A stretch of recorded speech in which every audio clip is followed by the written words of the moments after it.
Esto es La Entrevista con Raúl Valladares.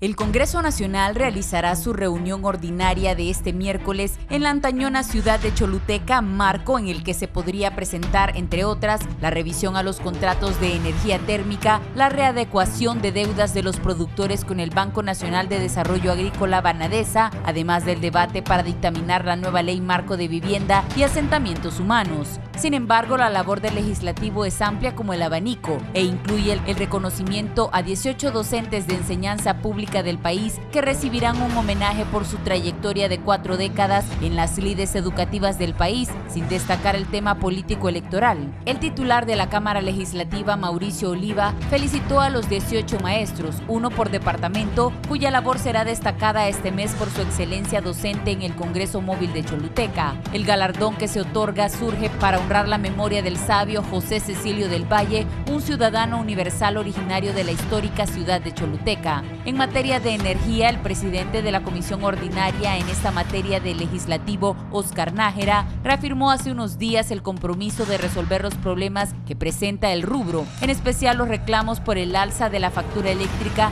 en todos los sectores, entre otros temas. Además, revisar el contrato del Estado de la empresa Energía Honduras, contratos de energía renovable y las líneas de transmisión en el territorio nacional. Nos hemos comprometido con el presidente del Congreso, Mauricio Oliva, y con el presidente Juan Orlando Hernández para dar una respuesta eficaz y mejorar el tema de la energía en Honduras, apuntó Nájera. Referente a Banadesa, los productores nacionales han estado clamando al gobierno les brinde su apoyo para readecuar deudas que dejaron los daños a la agricultura por las condiciones del clima, fenómenos que se ensañaron con cultivos de maíz, frijoles, cacao, café, en especial en el llamado corredor seco que atraviesa el centro del país. También podría ser parte de la agenda en este Congreso Móvil que se discuta el dictamen de la nueva ley marco de vivienda y asentamientos humanos, una iniciativa presentada por el diputado nacionalista David Chávez. Será por primera vez en la historia que el país genere políticas públicas para que el hondureño deje de pagar alquileres, indicó el parlamentario. Con la nueva normativa se proyecta crear un fondo social que garantice al pueblo hondureño tener acceso al crédito para comprar su propia vivienda, añadió, en un contraste para poner en perspectiva el déficit habitacional del país que supera el millón de viviendas. La iniciativa de Chávez propone un subsidio que ayude a bajar la tasa de interés del 12 al 7%, adicional el bono del Estado a quien compre una vivienda. La normativa estipula la creación de un fondo anual de 1.600 millones de lempiras, un mínimo de garantía para la construcción de unas 10.000 viviendas. El proyecto de vivienda fue enviado por el Ejecutivo como parte de las promesas de campaña presidencial y busca dotar de una solución habitacional a miles de hondureños con subsidios para la prima de su casa y bajas tasas de interés. El ambiente que prevalece en el Congreso Nacional también es proclive a que se mantenga a la expectativa para que se pacten consensos entre las fuerzas políticas y así adentrarse en reformas electorales que tanto clama el país, como queda de manifiesto con la mediación de la ONU y de grupos de sociedad civil.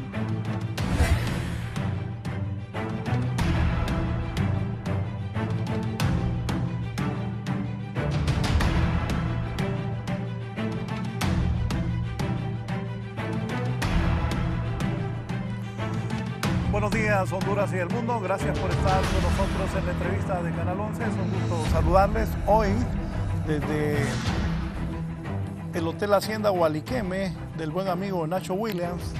Vamos a hablar de diferentes temas de la vida nacional. Cuando hoy cumplimos ya el 21 días del 11º mes del 2018, casi cerrando este 2018, vamos a tener una entrevista de manera exclusiva con el ciudadano presidente del Congreso Nacional de la República y oriundo de esta ciudad donde hoy estamos transmitiendo en vivo para Canal 11 desde Choluteca. Saludo al presidente del Congreso, el doctor Mauricio Oliva. Doctor, un gusto estar aquí con usted. Mucho gusto, licenciado Raúl Valladares, un placer ser anfitrión suyo aquí en Choluteca hoy, 21 de noviembre, que se instala el Congreso Móvil en Choluteca por 5º año consecutivo. Sí, esta modalidad del Congreso Móvil, si le explicamos al pueblo hondureño el por qué los políticos hondureños, los presidentes del Congreso, hacen este tipo de movilizaciones. Les recuerdo que Una vez le pregunté a don Jaime Rosenthal, le decía yo, estábamos platicando si se lanzaba Yanni o se lanzaba él, y me dijo don Jaime, mira Raúl, voy a tener tantos años, me dice, y un político debe movilizarse por el país para que el pueblo se dé cuenta qué es lo que está pasando. ¿Qué hay de estos congresos móviles?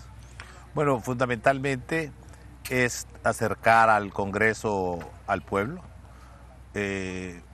Yo también quiero que mi región sur se visibilice a nivel nacional. Parte de los frutos obtenidos por este Congreso ha sido que hemos logrado que la Cámara nos apoye en el sentido de traer mucho desarrollo al sur. Usted actualmente pudo palpar la red vial del sur, que bien está y que había estado postergada por muchos años y que fue una de las promesas que se hicieron en campaña junto con el presidente Hernández, y que hoy pues gracias a la gestión del Congreso y al apoyo incondicional del señor presidente podemos ver también en la ciudad amplio desarrollo. La otra situación que se da es el derrame económico que se da durante los días que el Congreso está acá. Desde que se iniciaron este tipo de inversiones en el sur, con energía fotovoltaica, con energía aeróbica, red vial extensa, centros de convenciones, la capacidad hotelera de Choluteca creció casi un 60%, con excelente calidad. Todo esto es aunar esfuerzos para que el sur se visibilice.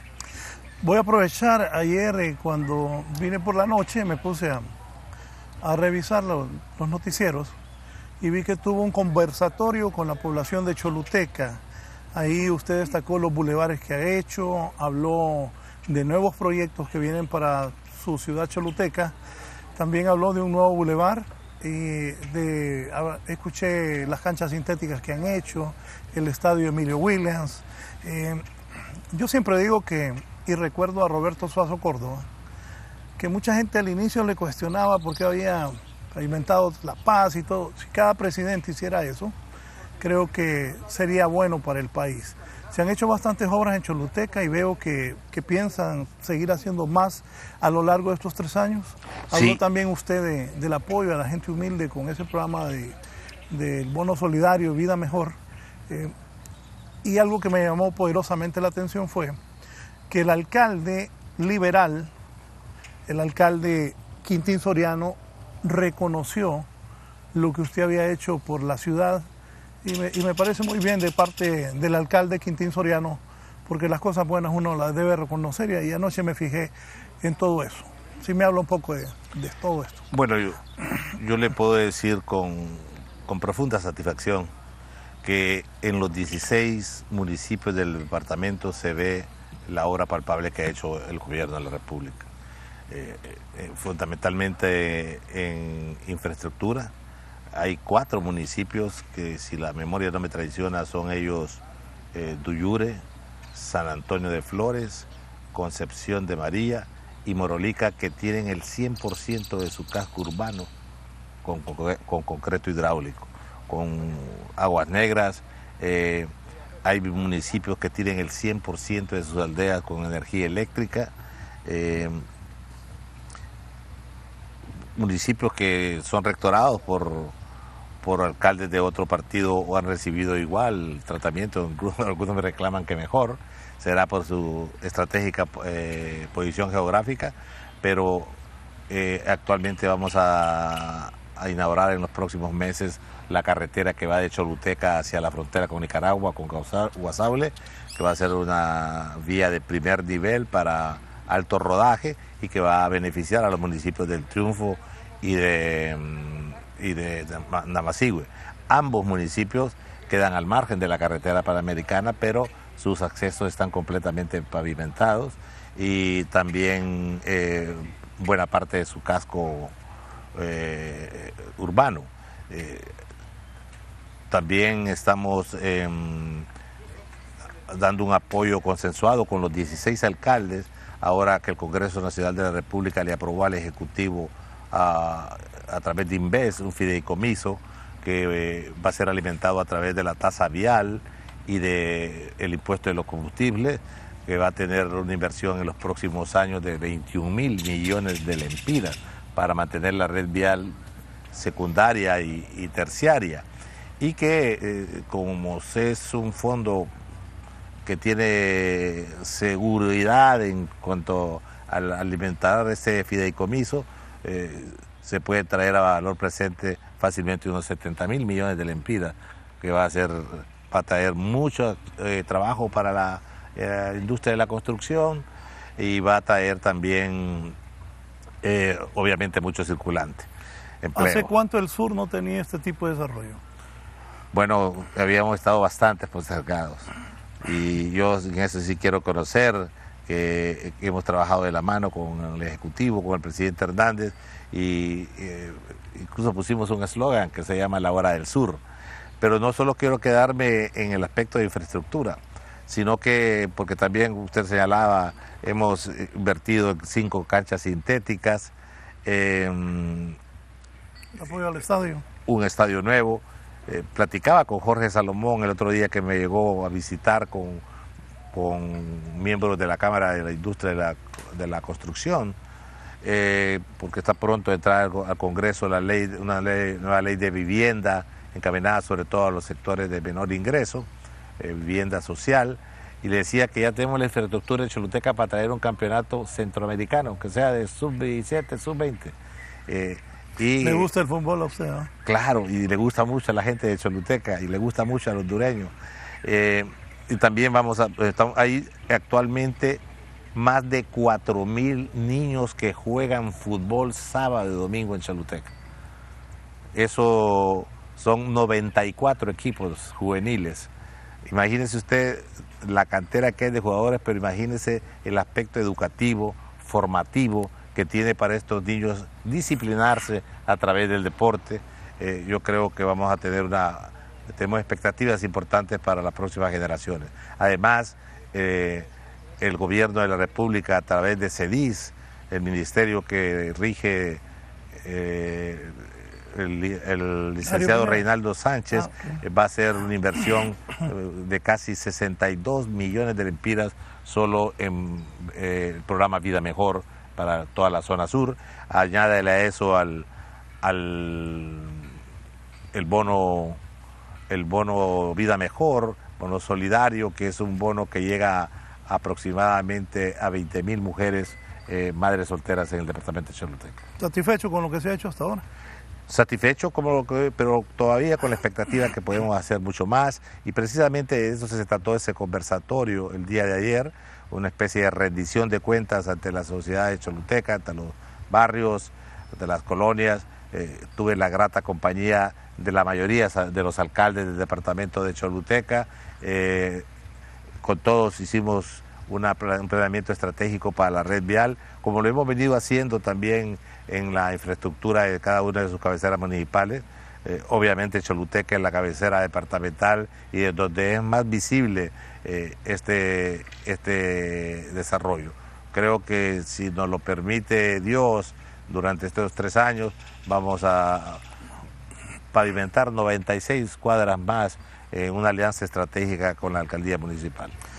Sí, le tocó dirigir en los últimos 4 años un Congreso nunca antes conformado de esa manera por diferentes partidos políticos. Decía yo, hoy es 21 de noviembre del 2018. Es su 5º año como presidente del Congreso Nacional de la República, algo histórico también. ¿Cómo autoanaliza la gestión de Mauricio Oliva como presidente del Congreso en un Congreso diferente? Eso nadie lo puede discutir. Ya no hay tantos pitos, ni se agarran las campanas. ¿Cómo ha logrado eso? ¿Cómo ha logrado consensos que, bueno, de hecho la última vez se nombró un representante del Registro Nacional de las Personas, que un representante liberal, uno del Partido Nacional, y por primera vez Libertad y Refundación logró tener un representante en ese Registro Nacional de las Personas? ¿Cómo ha hecho Mauricio Oliva? Bueno, en primer lugar, yo creo que hay que tener la visión clara y saber leer el mensaje que el pueblo hondureño nos ha mandado. La integración de ese tipo de congresos, tanto el anterior como el actual, donde no hay una fuerza política que tenga más allá de 65 diputados que le daría la mayoría para tomar las decisiones más simples, excepto la de mayoría calificada, no se ha dado. Lo que hemos hecho todos los diputados, porque sería muy mezquino el atribuirme ese logro solo a mi persona, ha sido, yo creo, enfrentar estas situaciones con madurez política, ir creando un clima de confianza, de diálogo respetuoso, horizontal e incluyente en el Congreso Nacional, reconocer que siempre va a haber una variable allí que se llama correlación de fuerzas, y no reconocer que hay partidos de oposición que tienen 30, 26 diputados y que son necesarios para tomar las trascendentales decisiones que el país requiere, sería iluso. Por eso yo agradezco a las fuerzas políticas representadas en el Congreso Nacional, más allá del número que tengan, incluso los que solo tienen uno, que han tenido esa voluntad que nos ha permitido tomar decisiones con votaciones a veces de 126 votos, y no necesariamente en temas políticos, este tema de Inves, el tema de la ley de MIPYMES, obviamente la ley del Registro Nacional de las Personas, y algo similar espero, si Dios permite, construir esos consensos que son una necesidad ingente para la patria en los temas políticos electorales. Estamos cerrando el año. En cuanto a la jerarquía de leyes aprobadas, ¿cuál es lo más importante? Bueno, yo creo que hay leyes que le van a traer al país mucho empleo. Tenemos la ley de MIPYMES, que recientemente la aprobamos. Es una ley en la cual tiene, además de simplificación administrativa, acceso directo al crédito, sobre todo a aquellas personas de muy bajos ingresos. Es una ley que usted va a poder inscribir su empresa a través de línea, que va encaminada para aquellos micro y pequeños empresarios, que se les va a dar un año para completar toda su tramitología y constituirse legalmente, que no van a pagar impuestos sobre la renta hasta por 5 años, igual que tasas municipales, y que lógicamente van a tener acceso a un crédito en las mejores condiciones posibles de mercado. Sí, ¿qué opinión tiene de cuando comenzó este nuevo gobierno? Pues hubo protestas, se instaló el diálogo, comenzó un gobierno diferente también. Nunca habíamos tenido en la historia moderna de la democracia, cuando los militares entregaron el poder a los civiles, nunca habíamos tenido una elección tan cerrada. Ante la coyuntura política social que ha vivido el país en este primer año de gobierno, ¿qué análisis tiene el doctor Oliva? Bueno, yo creo que pasamos momentos difíciles para la democracia. Desgraciadamente en algunos sectores primó más el interés del acceso al poder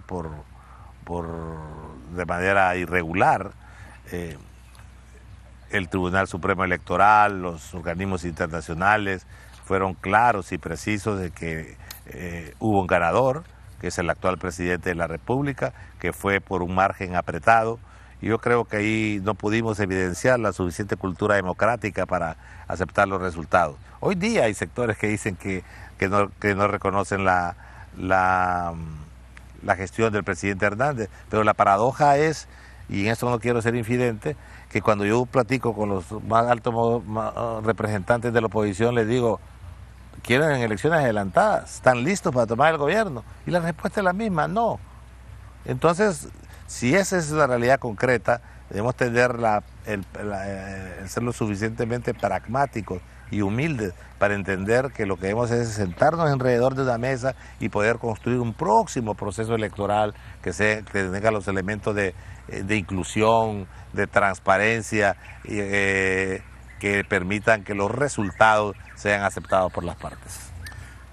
Cuando decía el ingeniero Salvador Narrala que él iba al diálogo si Juan Orlando salía del poder, primero que fueran nuevas elecciones, que Juan Orlando saliera del poder, y de ahí ahora hablaban de adelantar las elecciones. ¿Qué pensaba usted como presidente del Congreso, como nacionalista, como político? ¿Qué pensaba ante esas posiciones? Mire, en primer lugar, hay que tener claro que es diálogo. Diálogo no es sinónimo de monólogo. Diálogo es tener la voluntad de poder sentarse sin prejuicios, con el ánimo de contribuir, de poner sobre la mesa mis ideas, respetando las ideas de los demás, entendiendo que de ahí no voy a recibir todo lo que quiero, que es para contribuir, no para recibir canonjías. No es como dicen los que juegan naipes, jalar y quedar puesto, ¿verdad? Y cuando se ponen condiciones extremas, al final de cuentas lo que estamos diciendo es que no queremos platicar, que si ponemos excesivas condiciones para que esto se dé, al final de cuentas lo que estamos es bloqueándolo. Paradójico es también que algunos que enarbolan la bandera de la democracia y la participación quieran romper el orden constitucional. Yo creo que el Congreso ha mandado mensajes claros. Las fuerzas políticas ahí representadas, el último de esos mensajes es, número uno, la integración de un nuevo registro nacional de las personas. Todos satanizan de que son arreglos políticos. El Congreso es el ente político por excelencia. Entonces, y eso aquí y en cualquier lado del mundo. Y obviamente los políticos debemos tener la responsabilidad, el compromiso, la objetividad de intentar tomar la mejor de las decisiones. En este caso, hasta el momento que hemos recibido el primer informe de la actual Junta Interventora del Registro Nacional de las Personas, tenemos motivos para sentirnos con esperanza, para sentirnos satisfechos del ritmo que lleva el trabajo, de la hoja de ruta que han construido y sobre todo de la conceptualidad que tiene de construir un nuevo proceso de identificación nacional. ¿Fue correcto la intervención a ese registro de las personas o fue una acción política? No, mire, es correcto por lo siguiente. Uno, porque se han evidenciado que había una especie de atascamiento administrativo ahí que no hacía que las cosas se hicieran de la mejor manera. Tecnológicamente estábamos desfasados, creo que el liderazgo se había agotado y que necesitaba una especie de un nuevo aliento y una nueva visión. Ahora tenemos un registro con gente que son con un gran soporte técnico, hemos tenido el irrestricto apoyo de la comunidad internacional, tanto de la Unión Europea como de la OEA, el Banco Interamericano de Desarrollo, para poder tener el mejor de los resultados, aprovechando la experiencia que ellos han tenido en otros países. En ese ánimo es que tomamos esa decisión. También eso señala de que queremos ir a un nuevo proceso electoral de donde saldrá un nuevo padrón electoral que sea realmente acorde con la realidad y que no dependa de la capacidad de movilización de los partidos políticos, sino que le demos la suficiente capacidad de acceso a las personas para que libremente tomen la determinación de empadronarse. Presidente Oliva, la tarjeta de identidad requiere una erogación fuerte de dinero. El país está preparado para eso. Necesitamos una nueva tarjeta de identidad. También eso de presta, ya unos dicen, ¿quién va a hacer la movida de la tarjeta de identidad? Porque aquí en Honduras eso ocurre siempre. Su visión en este caso, ¿debe o no emitirse una nueva tarjeta de identidad? ¿Cuál es? Se va a emitir una nueva tarjeta de identidad. ¿Ya es una decisión? Es una decisión tomada. Yo ahorita que estuve en Washington pude entrevistarme con algunos amigos allí y la decisión de los que actualmente rectoran el Registro Nacional de las Personas es darle a Naciones Unidas que haga los términos de referencia, que haga la licitación internacional, sobre todo para adquirir la tecnología y que una vez la haya hecho Naciones Unidas se la entregue al Registro Nacional de las Personas. Eso no solo va a ser más transparente, sino que va a ser más expedito. Eso no va a durar ni 3 meses, ¿verdad? Y obviamente ese dinero, buena parte viene del apoyo de la Comunidad Económica Europea, que inicialmente ha puesto 20 millones de euros a la disposición. Creo que hay también por parte del Banco Interamericano de Desarrollo la voluntad de apoyar en ese sentido, y obviamente el gobierno de la República, Honduras, va a tener que hacer un aporte sustancial, pero lo importante es que vamos, como le digo yo, no solo por buena ruta, sino con buen paso y sobre todo con altos índices de transparencia y de muy fuerte apoyo tecnológico. O sea, las próximas elecciones vamos con nueva tarjeta de identidad a los hondureños. La proyección es para que en los primeros meses del 2021 tengamos una nueva tarjeta de identidad. Presidente, ¿y las reformas electorales? ¿Van las reformas electorales? ¿Cuáles van a ser esas reformas electorales? La oposición, los compatriotas de Libertad y Refundación hablan de una segunda vuelta, bueno, varias reformas electorales que están solicitando y que entiendo lo platican con ustedes los jefes de las bancadas, los mismos dirigentes.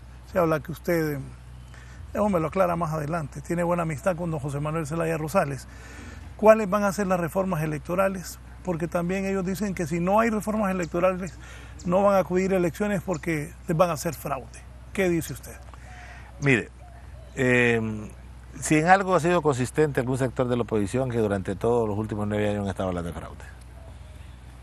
Se quedaron atrapados en su discurso. Entonces yo les digo, sentémonos, platicamos, limemos las aristas que creen ustedes que pueden obstaculizar un proceso electoral de lo más transparente posible.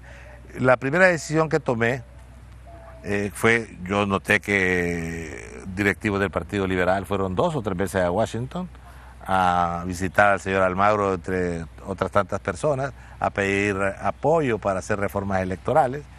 Gente de mi partido fue a Washington y lo hizo con el mismo propósito. A don José Manuel Zelaya Rosales, él dice que le da alergia a Washington, él no fue, pero sí ha estado diciendo persistentemente que necesitamos reformas electorales. Entonces, no podemos negar que el ente que tiene más experiencia en procesos electorales en América, o sea, tropicalizándolo, es la OEA, así me lo dijo también la Unión Europea, y por eso yo tuve a bien entrevistarme en primer lugar con el asesor don Francisco Guerrero de la OEA, y después concreté con el secretario general Almagro una consultoría que permitiese que como un agente externo fuera de tomar la opinión a cada uno de los sectores políticos, sociales y económicos del país acerca del aporte que debía tener esta nueva ley electoral o estas reformas electorales. Ese informe va a estar listo más o menos dentro de unos 25 días, me dijeron fecha, podría ser el 15 de diciembre.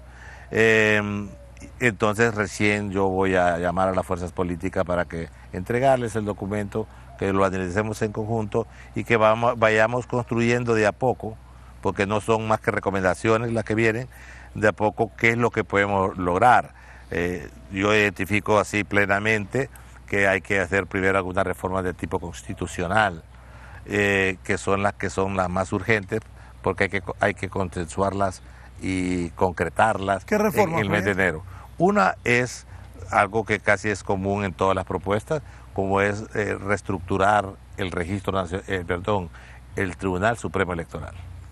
Es decir, casi hay un consenso, lo que he podido oír yo de las partes, en el sentido de que hay que crear un ente que sea puramente administrativo, que administre el proceso electoral, y en paralelo poner un ente que administre justicia electoral. Siempre van a haber reclamos postelectorales en todos los niveles, y es que sea ese ente especializado el que se trate de solucionarlos o emitir No es fácil hacer eso de la noche a la mañana. No es fácil, sí está adelantado, creo que va a venir una propuesta que ha emergido de realmente del sentir y pensar de los hondureños, pero sí tenemos que tener en cuenta de que es necesario hacerlo lo más pronto posible. Vendrán posiblemente otras que lo necesiten, como la misma estructuración del nuevo Registro Nacional de las Personas y también otros temas que se van a referir a participación de nuevas figuras en el proceso electoral. Es decir, ahí está en el ambiente, ¿deben o no deben votar la policía? ¿Debe o no debe votar los militares? Perdóneme, pero ya eso es con la siguiente pregunta, pero antes, el voto electrónico, la segunda vuelta, ¿vienen esas propuestas que podrían consensuar ustedes los diputados?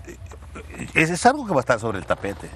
Ahora, si vamos a lograr consenso, depende de la voluntad política que las partes evidencien.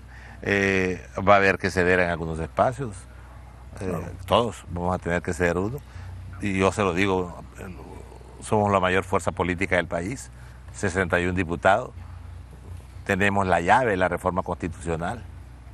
Sin el Partido Nacional no se da, por lo tanto el Partido Nacional debe ser generoso en este aspecto. El Partido Nacional debe convertirse en la fuerza política que le dé conciliación nacional a este partido, que le dé reconciliación a este país. Y por eso debe haber mucho desprendimiento, debe haber visión ecuménica de los problemas del país.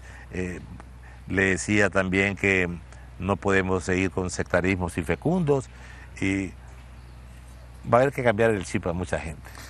Decía yo hace algunos días de que en junio del 2009 el expresidente Zelaya, estando como gobernante, planteó una consulta popular, una cuarta urna al pueblo.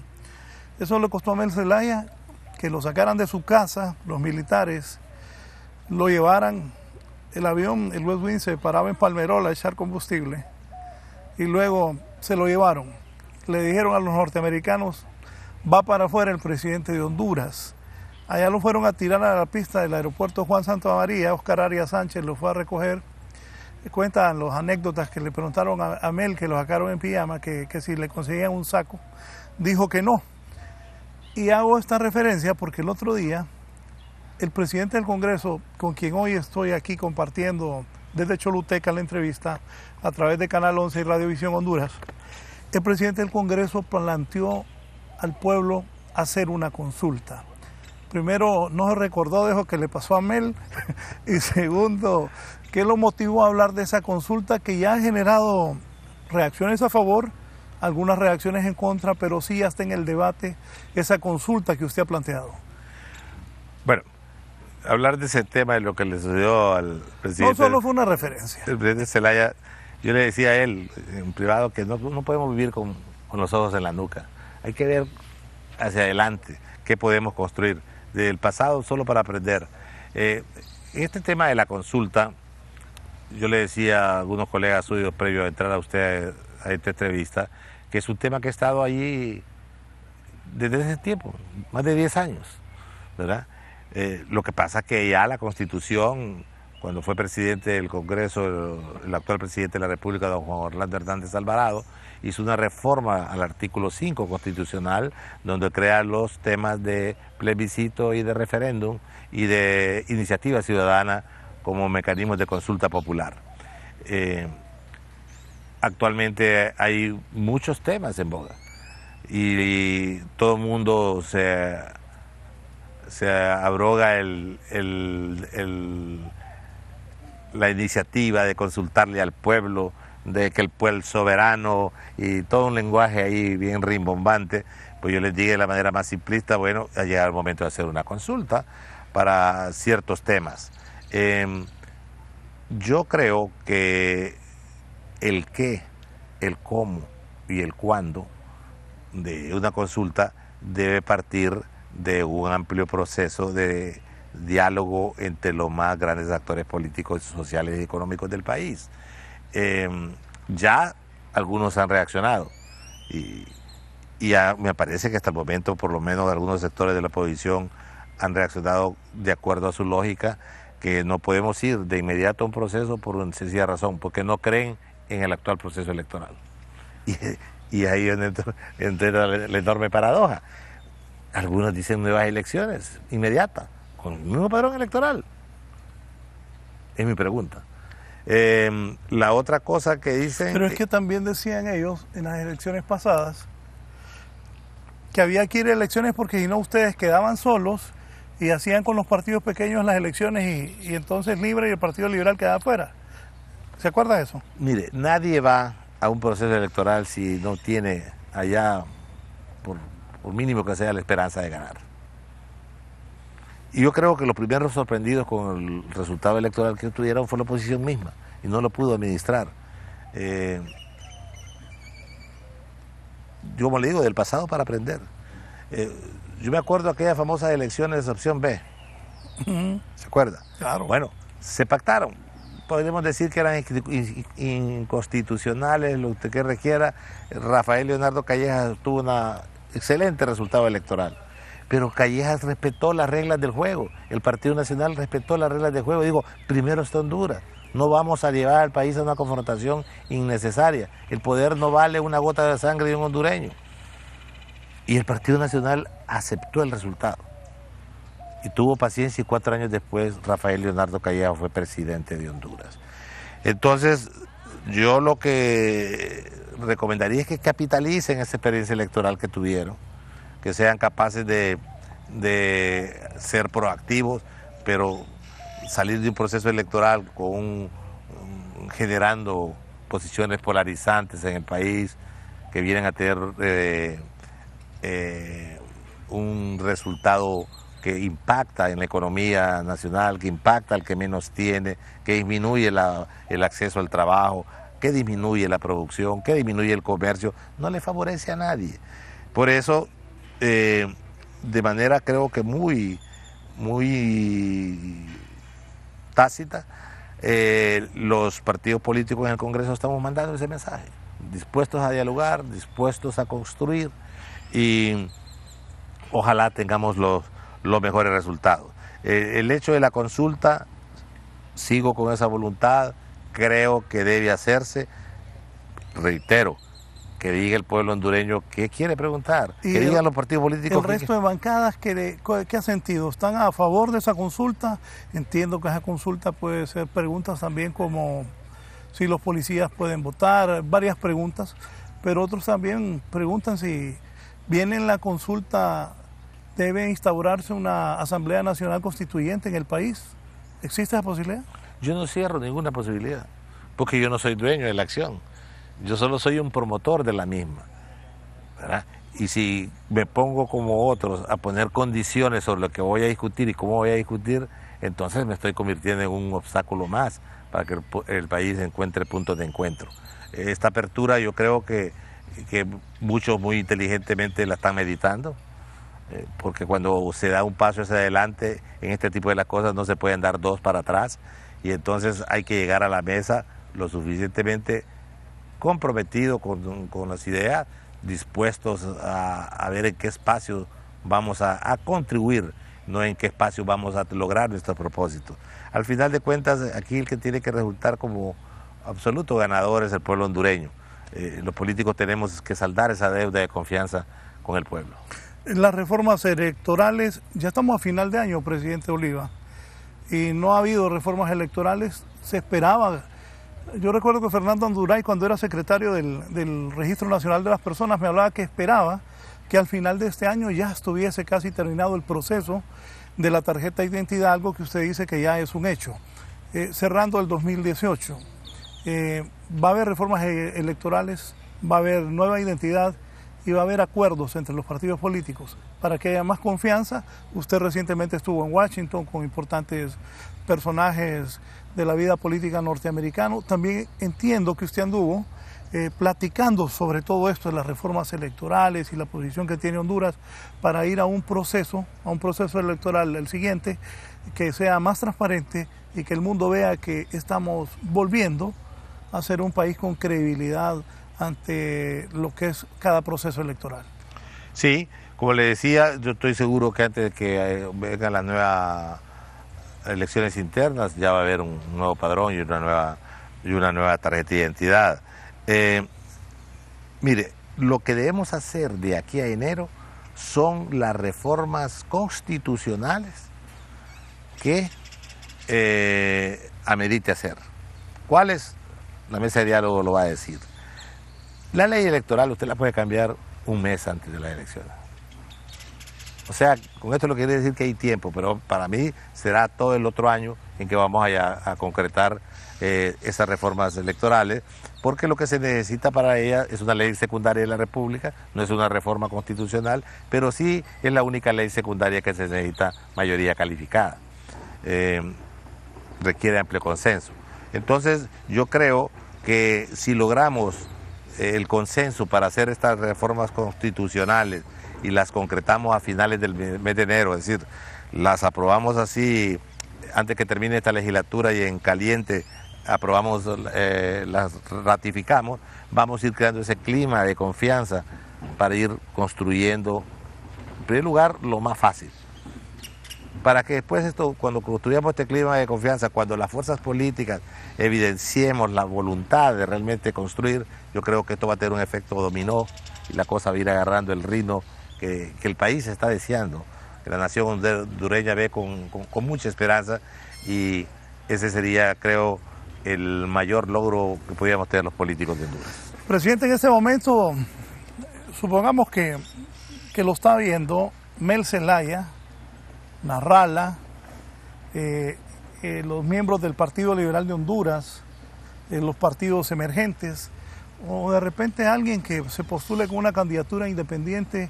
¿Cuál es el mensaje que usted le da para que crean en estas reformas electorales, que crean en esta consulta que usted ha planteado para beneficio del país? Porque también Honduras, independientemente de que el Partido Nacional ya lleva 9 años en el poder, no podemos vivir en un caos permanente, porque eso ahuyenta la inversión extranjera, nos deja muy mal mundialmente, y también los hondureños tenemos que vivir en paz. Más adelante vamos a hablar de esas caravanas y de la política, pero ¿qué le dice a esos líderes políticos del país cómo contribuir a que mejore la situación en Honduras? Bueno, yo lo que haría una invitación respetuosa a que aporten sus mejores luces a estos procesos de consensos políticos con sus fuerzas representadas en el Congreso Nacional de la República. Ya hemos dicho de forma reiterada que todo lo que venga de cualquier diálogo que venga bien recibido. Otro día oí ahí por los medios de comunicación que había un sector de políticos y empresarios de la zona norte del país que se sentían excluidos en su propuesta. Inmediatamente di instrucciones al presidente de la Comisión Electoral para que se comunicara con ellos, que lo recibiera sus recomendaciones, porque todos tenemos algo que aportar. Pero sobre todo la mayor aportación que podemos hacer es tener una actitud positiva, una actitud receptiva a las ideas de los demás. Lo que vamos a tener como próximo proceso electoral no lo puede construir una sola persona, no lo puede construir un solo partido político, tenemos que construirlo todos los hondureños, y sobre todo los que tenemos la elevada responsabilidad de tener cargos de representación popular en el Congreso Nacional de la República. Hasta ahora tengo motivos para sentirme muy alentado, con un espíritu alentado. He visto en las otras dos fuerzas políticas más representativas del Congreso esa receptividad, ese ánimo de construir. Como le digo yo, reflejo los resultados que hemos tenido en las últimas votaciones. Vamos a ir a una pausa, pero doctor, es cierto que usted en privado tiene grandes diálogos con Mel Zelaya, que tienen un acuerdo. Dicen que Mauricio Oliva y Mel Zelaya se reúnen constantemente en privado, ¿es cierto eso? Constantemente no. Desde que pasaron las elecciones he tenido con él apenas 2 reuniones. Una vez fue, creo que fue pública, que caminamos juntos hacia mi oficina, y la otra recientemente que lo reveló él, no lo revelé. ¿La primera la planearon ustedes dos? No, fue iniciativa mía. Y la segunda fue iniciativa de él, ¿verdad? Y trascendió porque él contó. Ahora, no platicamos. Él contó. Es su programa. en su programa lo dijo, pero fue un diálogo que encaminado a que yo quería que su fuerza política nos acompañara en este proceso del registro nacional de las personas, y fue incondicional. Sabe que no le puse ninguna condición, ni él me puso ninguna condición para integrar esto, nada más que ambos pusimos el ánimo de obtener el mejor de los resultados. Ahora, yo encuentro también cierta paradoja en algunos sectores políticos del país. Hemos creado, como le digo yo, esa aura de que política hay que confrontar constantemente. No, yo creo que debemos tener esa capacidad de diálogo entre los políticos. Con Manuel Zelaya Rosales tuvimos una ligera confrontación al inicio del periodo pasado. Ambos tuvimos la madurez de sentarnos a platicar y que podíamos disentir sin confrontar, que podíamos construir. Algunas veces lo hicimos, otras veces no lo hicimos. A la gente le sorprende que hayamos intervenido junto con el Partido Liberal, el Partido Libertad y Refundación, el Registro Nacional de las Personas. Hoy tenemos un Tribunal Superior de Cuentas que está trabajando muy bien y que está integrado por las tres fuerzas políticas del país. Los comisionados de política limpia se eligieron entre un consenso. El consenso de las tres fuerzas políticas. Viene esta mayoría cualificada para el Instituto de Acceso a la Información Pública. Yo podría quedarme tranquilo, porque la ley dice que mientras el Congreso no elija, siguen en funciones los que están. Y arropándome en el hecho de la intransigencia, entre comillas, de las otras fuerzas políticas, podría no elegir, pero no es lo que me dicta la Constitución. Eso es lo que viene ya, el nombramiento. Ya estamos a las instituciones encargadas de hacer las propuestas, que las envíen al Congreso Nacional, para empezar el Congreso Nacional las audiencias públicas, revisión curricular y obviamente construir un consenso acerca de quiénes van a ser los ciudadanos que van a integrar el nuevo Instituto de Acceso a la Información Pública. ¿Para cuándo va a ser eso? Bueno, espero que para los primeros días de diciembre. ¿Con Narral ha platicado alguna vez? Una vez platicamos para cuando la situación de la Corte Suprema de Justicia. Tuvimos un intercambio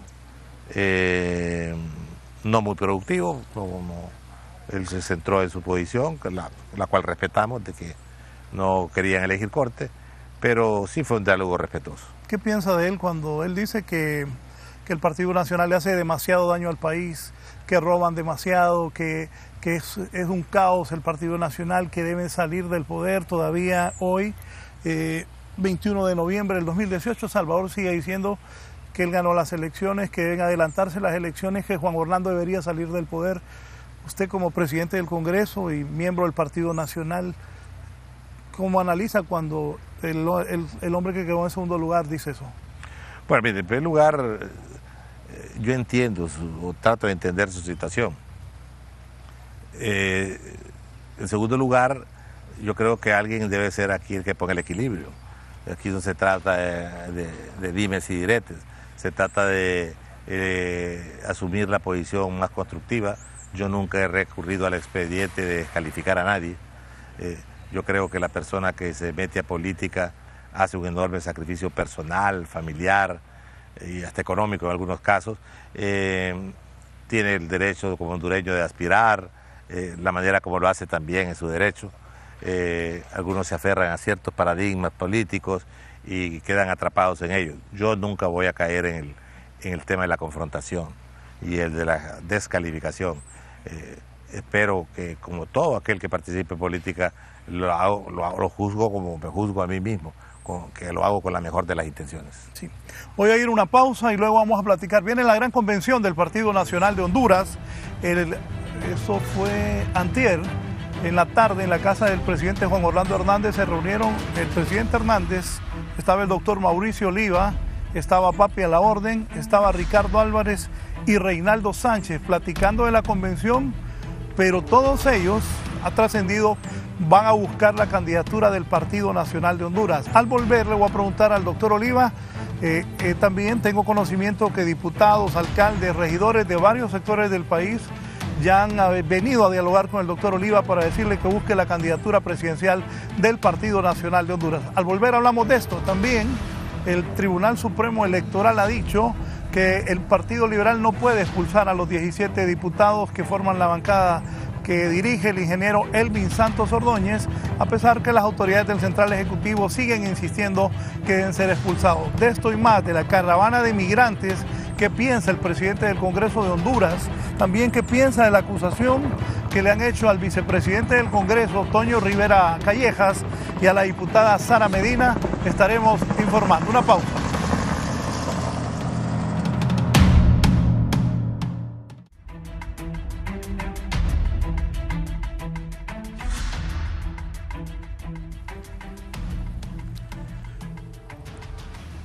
Bien, continuamos en la entrevista de Canal 11 esta mañana con el presidente del Soberano Congreso Nacional de la República, diputado por el departamento de Choluteca, donde nos encontramos hoy con las cámaras de Canal 11 y los micrófonos de Radio Visión Honduras, el doctor Mauricio Oliva. Doctor, hace unas semanas, un par de meses ya, el secretario del Congreso Nacional, Tommy Zambrano, fue acusado por la fe de ratas. Ahora, sorpresivamente, la Fiscalía y la UFESIC-MASI han acusado al vicepresidente del Congreso Nacional, Antonio César Rivera Callejas, y a la diputada Sara Medina. ¿Qué análisis tiene de esto? También hay convenios con la OEA. ¿Qué va a pasar con la MASI? ¿Se va a extender este convenio con la OEA? ¿Se va a limitar la clase política a pesar de la lucha que se ha mantenido contra la corrupción? ¿Cuál es su análisis de esto, presidente? Bueno, mis compañeros de Junta Directiva y mis correligionarios a los que usted se refiere, en primer lugar son gente que gozan de mi respeto, de mi cariño y de mi solidaridad. Consciente estoy del cargo que ocupo, presidente de un poder del Estado, donde mi posición debe ser lo más ecuánime posible.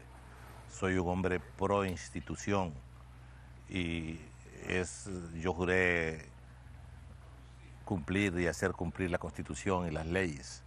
Y dentro de esa Constitución están las funciones que le limitan al Ministerio Público y se le limitan el accionar a la Honorable Corte Suprema de Justicia. Yo a lo que aspiro es que se respete el debido proceso y que al final de todo este asunto resplandezca la decisión más justa. Obviamente tengo una opinión, que no la voy a externar porque no quiero contaminar el ambiente ni quiero contaminar mi cargo sobre eso. Pero reitero, espero que tengan el mejor de los resultados y que cuentan, como le digo, con mi enorme cariño y mi enorme consideración. Algo que me llamó la atención, hace varios meses también se hablaba de que habían acusaciones en contra del presidente del Congreso Nacional y usted fue a la Fiscalía y tuvo que solicitar saber el por qué lo iban a acusar.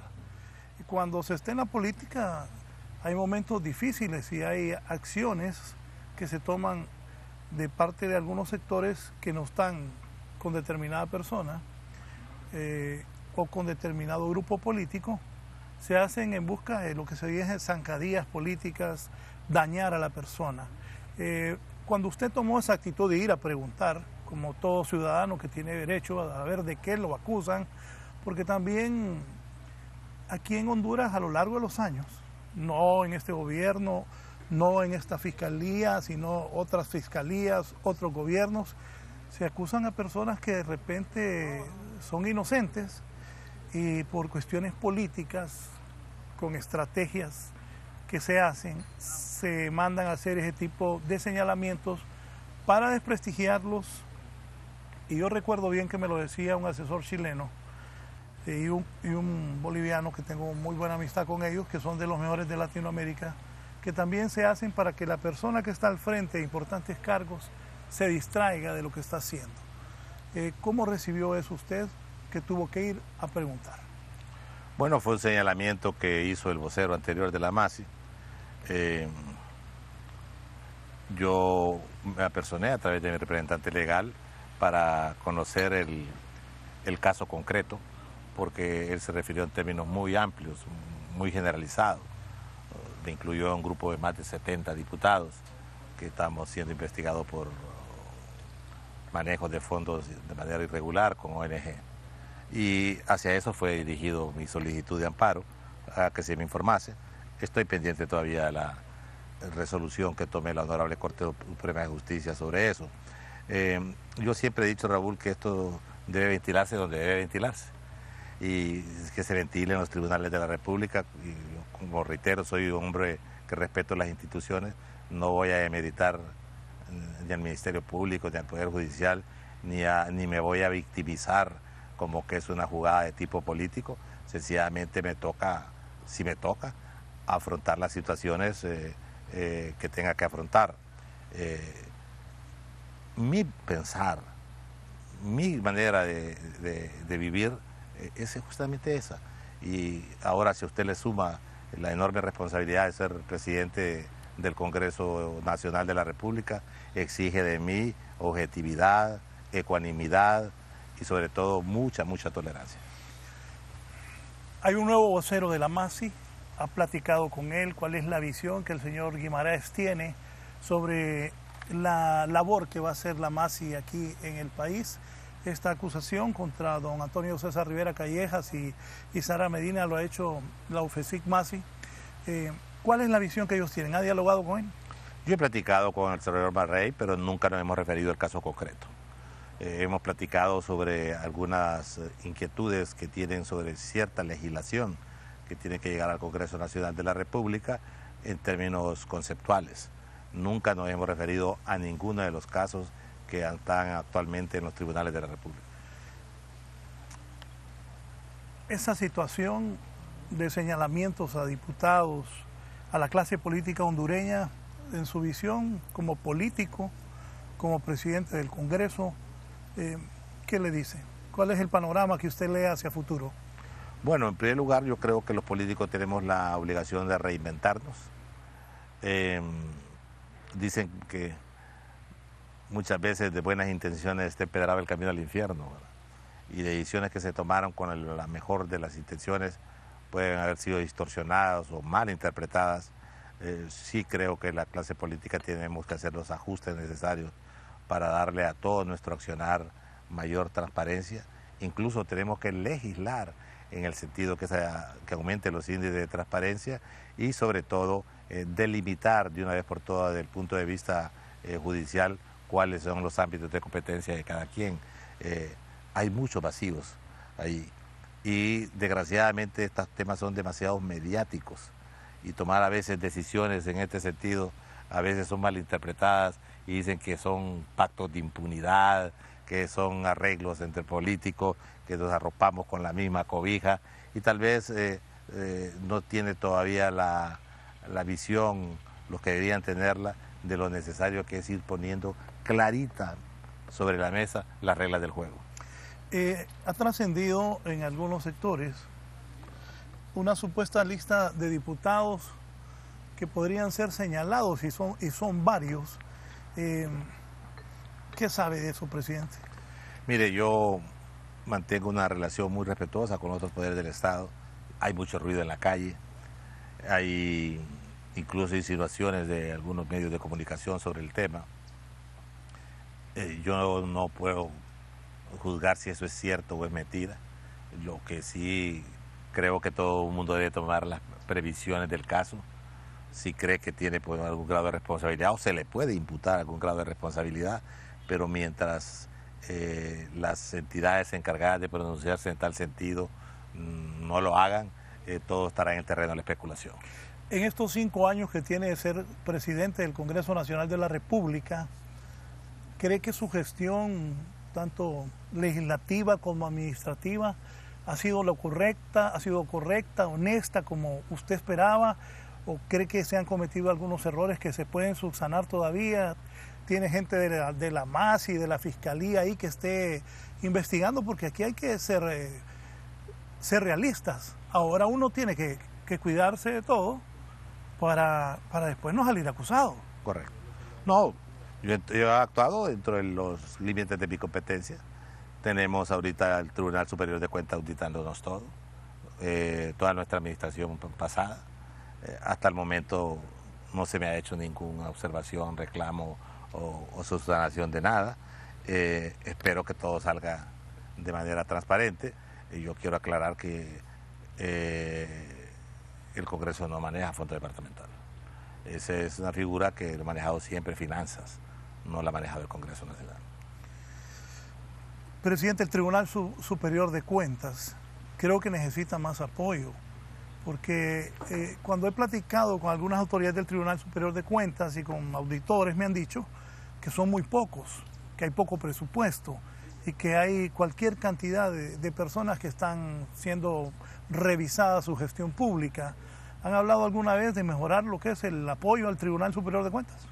Incluso yo introduje en el periodo pasado unas reformas al Tribunal Superior de Cuentas que la estamos retomando, que le va a dar no solo mayor presupuesto, sino mayores competencias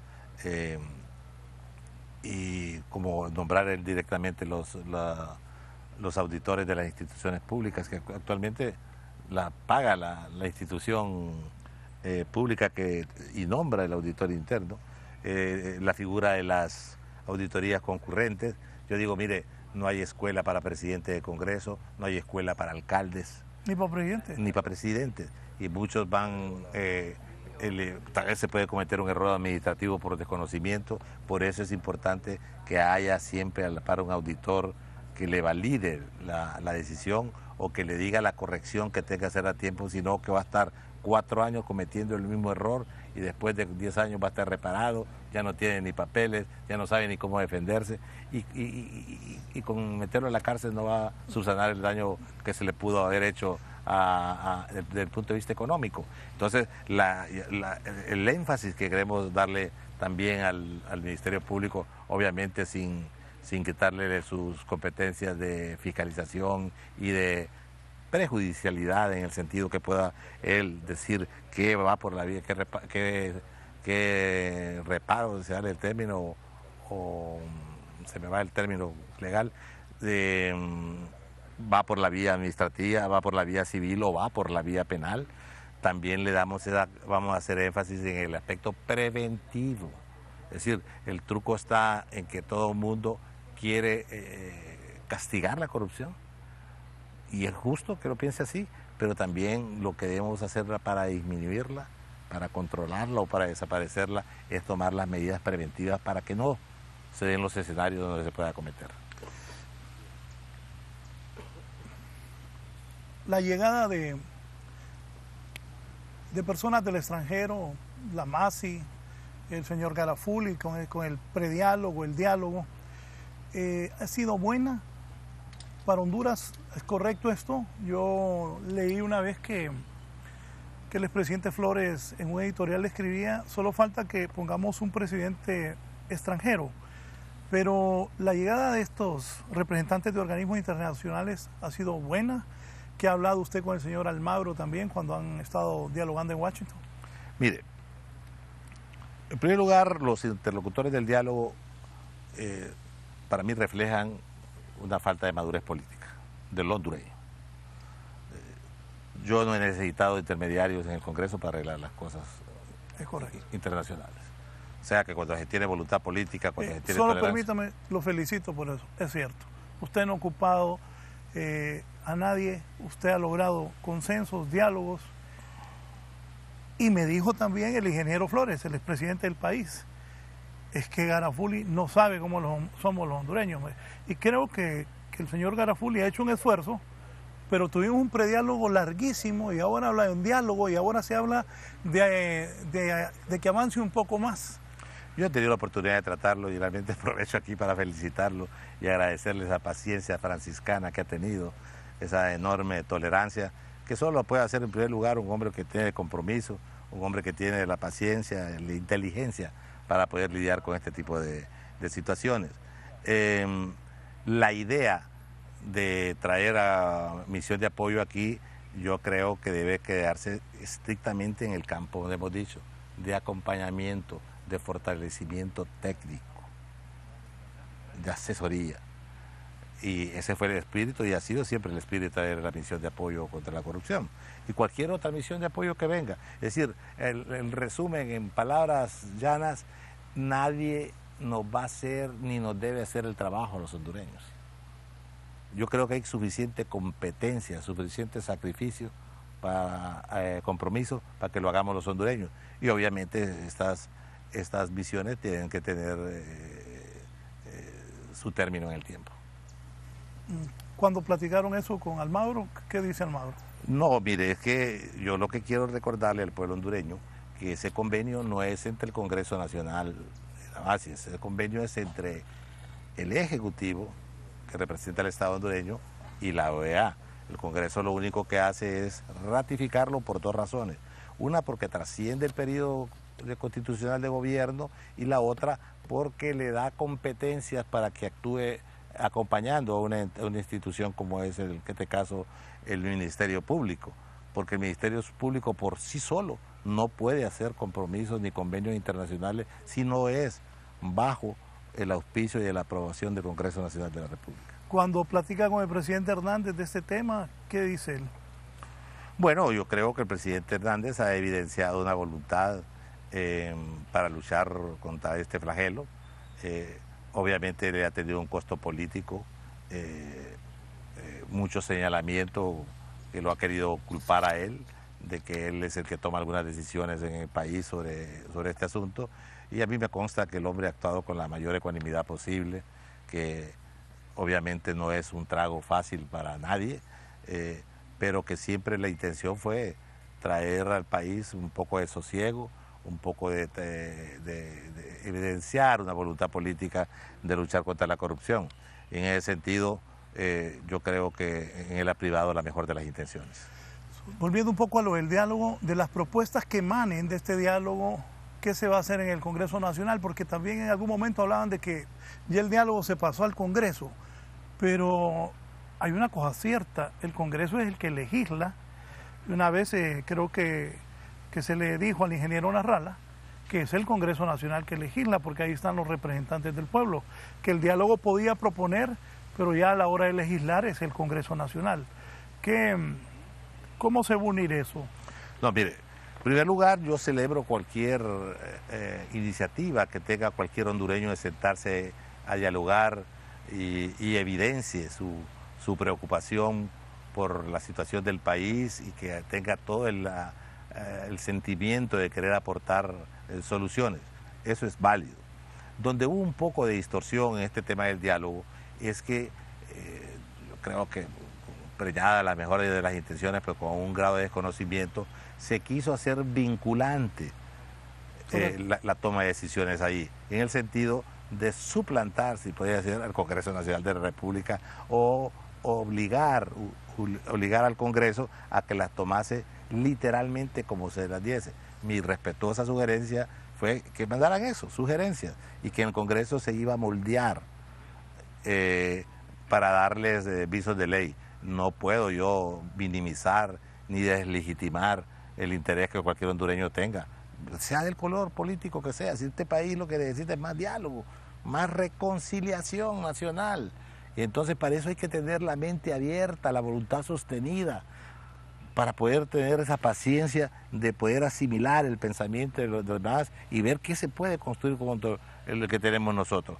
Por eso las propuestas que emerjan de ese diálogo las vamos a recibir con todo el respeto, con toda la consideración, y van a ser discutidas con la mayor objetividad posible. Yo sé que hay gente muy valiosa y hay gente muy patriota, y reitero mi respeto a esa iniciativa, no la desvalorizo en lo más mínimo, más bien la agradezco, porque sé que le va a hacer mucho al Congreso ese insumo para tomar la mejor de las decisiones.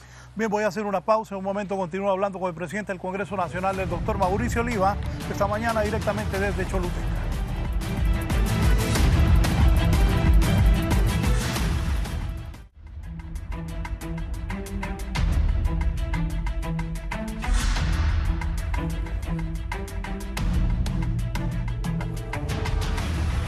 Bien, continuamos en la entrevista con el presidente del Congreso Nacional de la República. Usted me hablaba de la necesidad de dialogar, de platicar, que los sectores hondureños se pongan de acuerdo.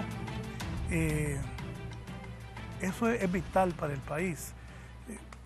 ¿Cómo lograr eso? Bueno, en primer lugar, hay que concitar, hay que invitar,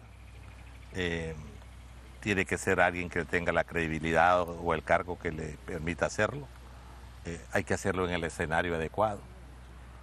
Y con todo respeto, creo que el escenario adecuado para que tome forma de ley, lo que pueda traerle sosiego a la nación, confianza en su sistema democrático, reforzamiento del sistema democrático, es el Congreso Nacional de la República. Sabemos que las obras de los humanos tienen fundamentalmente las características de la perfectibilidad. No todo lo que hacemos es perfecto, pero es perfectible. Que tienen también la característica de la transitoriedad, porque hoy se legisla para determinada situación que tal vez mañana va a requerir otra cosa. Ahí tenemos evidencias en el Congreso que cosas que se hicieron con la mejor de las intenciones hoy pueden tener algunos rasgos de injusticia y que necesitan tener los ajustes del caso. Y la otra cosa es la pluralidad, o sea, que nos abarque a todos, que no sea una decisión para favorecer determinado grupo político o determinado grupo social o económico, que tenga esa calidad que al ser plural nos incluye a todos y nos trate a todos de igual manera. Va a requerir de mucha paciencia. Si es necesario que Igor Garafuli nos dé alguna transfusión, algunos de los hondureños, para demostrar esa paciencia, esa tolerancia y sobre todo esa voluntad sostenida para lograr ese resultado que va a ser ley de la República. Los maestros quieren aumento. Escuché a alguien que uno de los diputados está proponiendo buscar un aumento para los maestros. Se está negociando el salario mínimo. ¿Qué visión tiene de eso, presidente? Bueno, mire, yo le digo una cosa clara a los amigos: nadie hace dinero por decreto. Nadie hace dinero por decreto. Entonces aquí lo que hay que ver es cómo tenemos la capacidad de administrar más eficientemente los magros recursos que tenemos. Si usted da un espacio, el otro día platicaba con algunos maestros y le oía al presidente de la República una reflexión que es cierta, que le decía: aquí hay gente que está endeudada hasta la coronilla, que el sueldo creo que le quedan 8 lempiras.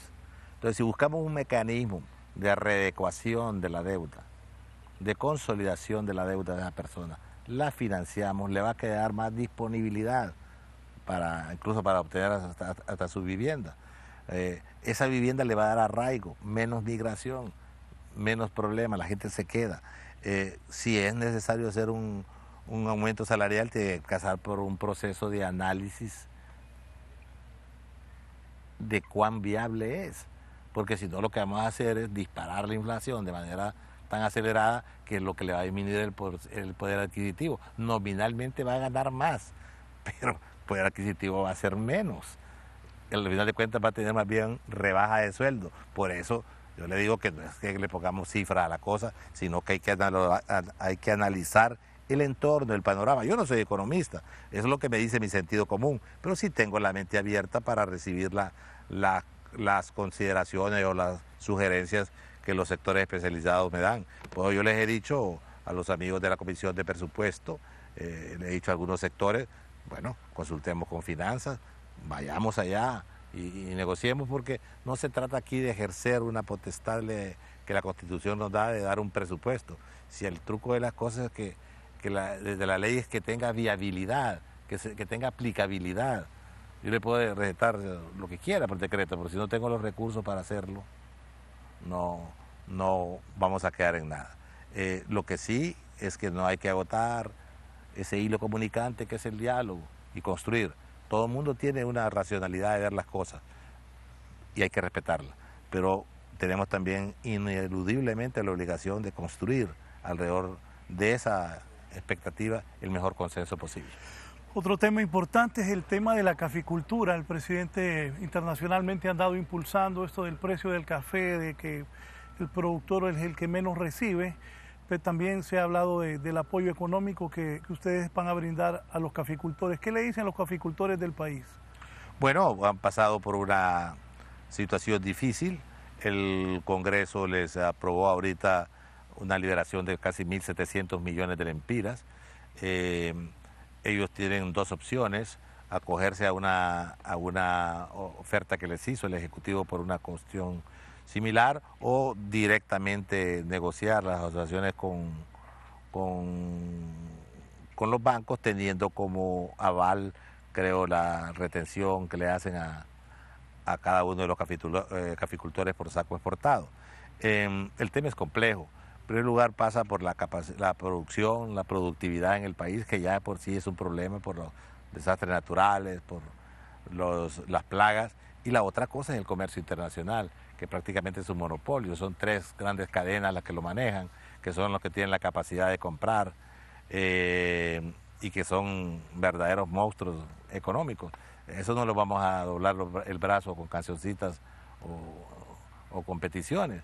Ahí tiene que haber una especie de acuerdo con los gobiernos, de manera internacional, llámese Unión Europea, llámese la primera potencia del mundo económica como es Estados Unidos, para que se haga un poco de justicia en el sentido de obtener mayor retribución, sobre todo para el pequeño productor. Porque esa es la característica de este cultivo, que es de pequeños productores, que es, como dicen algunos, el cultivo más democrático que tiene Honduras, porque es de pequeñas extensiones de terreno lo que se siembra, y es un gran generador de divisas para el país, así que a todos nos conviene que los cafetaleros estén bien. Sí, su visión del país. Para el caso hoy La Tribuna dice: Honduras es el que menos creció en turismo en Centroamérica, con un crecimiento del 1% con respecto al año pasado. Honduras es el país en Centroamérica que menos turistas recibirá en el 2018. ¿Qué pasa en el sector turismo? El mismo presidente ha tratado de impulsar, pero no hay este crecimiento de acuerdo a este informe que aparece hoy en la prensa nacional. Bueno, el Congreso Nacional hizo una ley de turismo que creó una serie de incentivos fiscales para que se pudiera consolidar esta industria. Esto debe hacerse de manera sostenida, porque mire, lo peor que podemos ofrecer es ofrecer turismo a tontas y a locas. ¿Por qué? Porque el turista que venga al país o que el que haga turismo interno en el país tiene que irse con un grado de satisfacción alto. Si nosotros despertamos mucha expectativa y no tenemos la infraestructura y no tenemos el personal capacitado para brindar esa atención, al final de cuentas lo que vamos a tener es un desaliento. Además, la otra cosa es el mercadeo, el marketing, que esto se haga hacia afuera. Debe ser innovador, debe ser creativo. Correcto. Y sobre todo debe haber una especie de pacto nacional, pero que aquí los principales detractores somos los hondureños. Mire, el otro día recibí la visita de un embajador que por razones obvias, no voy a dar su nombre, pero es un país que tiene mucho turismo, y me decía: presidente, estoy asombrado de lo que es Honduras. Me lo he recorrido en un par de meses, casi de punta a punta. Tiene una serie de potencialidades tremendas. Aquí hasta para hacer cine sirve, porque hay escenarios que ahí están. Me puso de ejemplo la ciudad de Gracias, Lempira. Si ahí quiere filmar una película colonial, usted tiene el escenario intacto, no tiene ni maquillarlo mucho. Cuando yo me bajé del avión, casi me pongo un chaleco antibalas con todo lo que me habían dicho que venía para Honduras. Y cuando me encuentro aquí es otra la realidad. Ahora, ¿quiénes somos los que hemos vendido ese tipo de imagen? Paradójicamente, hemos sido los hondureños mismos. Una vez, hace 2 años, me fui con mis hijos a Roatán. Y uno de mis nietos estaba, qué sé yo, de 3, 4 meses. Y mi esposa y yo nos quedamos a la orilla de la playa cuidando al niño, mientras los jóvenes pues iban a dar una vuelta en una banana, una cosa así. Y se me acercó un argentino y me puso plática, un hombre mayor. Vio mis canas y entabló una relación conmigo ahí. Y me decía que era la mejor playa que había estado él en el mundo. ¿Y sabe qué, señor? Es la más barata, me dice. Yo he estado en Punta del Este, y allá cuesta un ojo de la cara. Entonces, tenemos eso. Ahora tenemos también que hacer un turismo planificado. En el ánimo a veces somos muy desbordados. Ya vemos que se va saturando algunos sectores del país. Se han hecho esfuerzos enormes. Bueno, Ruinas de Copán. El presidente Hernández les hizo una pista aérea. Entonces hay un reportaje que está subutilizada. Entonces falta creatividad a los hondureños. Imagínense, ahorita TACA acaba de retirar los vuelos. La de Tela también, hicieron una en Tela y no aterriza, es un potrero ahora. TACA Internacional ha quitado las rutas internas. Bueno, está bien, está en su derecho, pues yo le quitaría esas rutas internas, porque lo que pasa es que la suspende, pero se queda con el permiso. Entonces, bueno, si no va a hacer uso de ellas, se le da un tiempo prudencial para hacer, y si no, pues se subasta o se le asigna, no sé cuál es el mecanismo de ley. Se le cancela le cancela el permiso y se le asigna a otro que quiera trabajar en el país, porque tenemos toda una red de aeródromos aquí en Honduras que pueden explotar. Mire, cuando estaba haciendo la carretera de Choluteca a Tegucigalpa, aquí habían 2 vuelos diarios. Es cierto. Habían 2 vuelos diarios. ¿Y ahora? Ahora ya disminuyó. No creo que haya, o si haya, es 1 por semana. Claro, si usted ve con esa carretera que se hizo en 1 hora y media, 2 horas está en Tegucigalpa. Pero alguien que venga de otro sector del país sí le puede interesar venir por el día a hacer su transacción comercial y devolverse, o hacer conexión, sobre todo con líneas aéreas que dan pasajes aéreos más baratos en el sector de San Pedro Sula, o ahora que empieza a funcionar Palmerola. Bueno, nos falta un poco de creatividad, lo que no hay que perder es el entusiasmo, lo que no hay que perder es la visión, el marco de legislación para incentivo al turismo es extraordinario, financiamiento bajo, se le excepciona de pagar el impuesto de la renta hasta por 15 años. Entonces, pero también necesitamos un clima de tranquilidad en el país. Ese clima de confrontación, de violencia, casi rutinaria en algunos sectores del país, desde el punto de vista político, no favorece a nadie.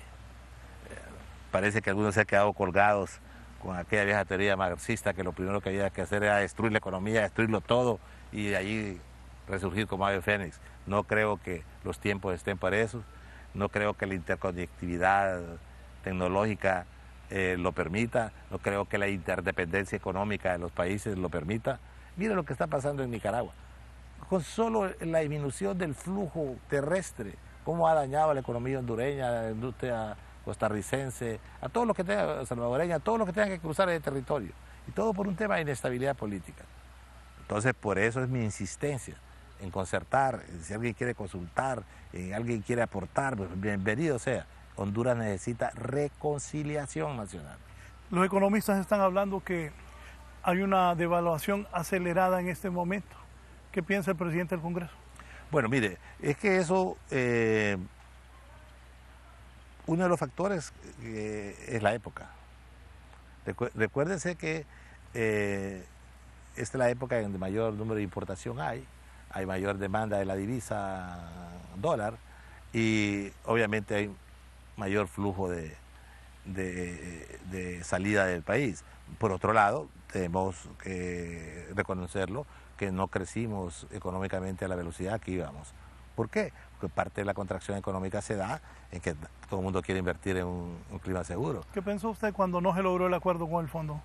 Bueno, yo creo que lo que se está dando en espacio se trasladó para el otro año, porque tenemos Honduras, y en eso yo no puedo adelantar porque no es el terreno mío hacerlo y tampoco puedo ser infidente, pero sí me consta que el presidente Hernández y su gabinete están haciendo un esfuerzo para regularizar el tema de la INE, que es el agujero negro que tenemos en la economía. Sí. Eso no lo podemos soslayar. Bueno, de hecho me informaban que parte por lo que el fondo dijo que hay que seguir platicando es porque no se ha cumplido con las metas de la INE, la recuperación. Eso leí en las noticias. Yo en esta ocasión no tuve la oportunidad de entrevistarme con el fondo. El Congreso se ha cumplido en cuanto a la legislación se refiere. Tenemos leyes que regulan el gasto público, no podemos irnos más allá de ciertos límites de endeudamiento en el Producto Interno Bruto. Ha hecho una buena gestión el gobierno, que ha bajado casi 4 puntos de endeudamiento. Se ha tratado de tirar la deuda un poco más a largo plazo. Sí, pero necesitamos también que todos colaboremos. El sector empresarial necesita reglas justas, claras. El Congreso Nacional les dio un nuevo código tributario ampliamente concertado. Y ahí estamos, pues, tratando de hacer lo mejor por el país, siempre sin decaer en el ánimo. El alto costo de la vida, presidente, la seguridad ciudadana, como ve, ha mejorado. La situación económica, usted hace unos minutos decía, cuando hablábamos del salario mínimo, que hay hondureños que solo le quedan 8 lempiras porque está endeudado. Su visión del país, del alto costo de la vida. Bueno, yo creo que lo que tenemos que hacer... Perdón, más la subida del precio de los combustibles por la subida en el mercado internacional. Es que, como le digo, hay variables externas que nos dificultan el buen ejercicio económico. ¿Qué es lo que hace la CRE? O sea, la Comisión Reguladora de Energía. Dice, la proyección me dice que el barril va a estar, por decirle, a $60 el crudo. Y entonces dicta tarifas que van proyectadas con ese costo. Y de repente les dispara $80 el barril. Ahí tiene un desfase económico. Entonces la idea ahorita tiene así, por lo menos hace un mes y medio que me presentaron un cuadro a mí, tenía un déficit de 11.000 millones de lempiras. Y si no se toma una medida o no se tomaban medidas, entre ellas una de tantas, un ajuste tarifario, el otro año, a esta época, el desfase va a ser de 110.000 millones de lempiras. Y esto no es un tema que se le puede atribuir a un solo gobierno, es un tema estructural. Si el otro día, broma en serio, se lo decía al presidente de la Haya, si usted tuvo 5 gerentes del ENE, usted fue gerente del ENE, usted militarizó el ENE. Y no solucionó, y no es que le estoy echando la culpa a él, le digo que el problema es estructural, ¿verdad? Que hemos sido durante mucho tiempo dependientes del combustible. Se hizo todo un esfuerzo por cambiar la matriz, por generación de energía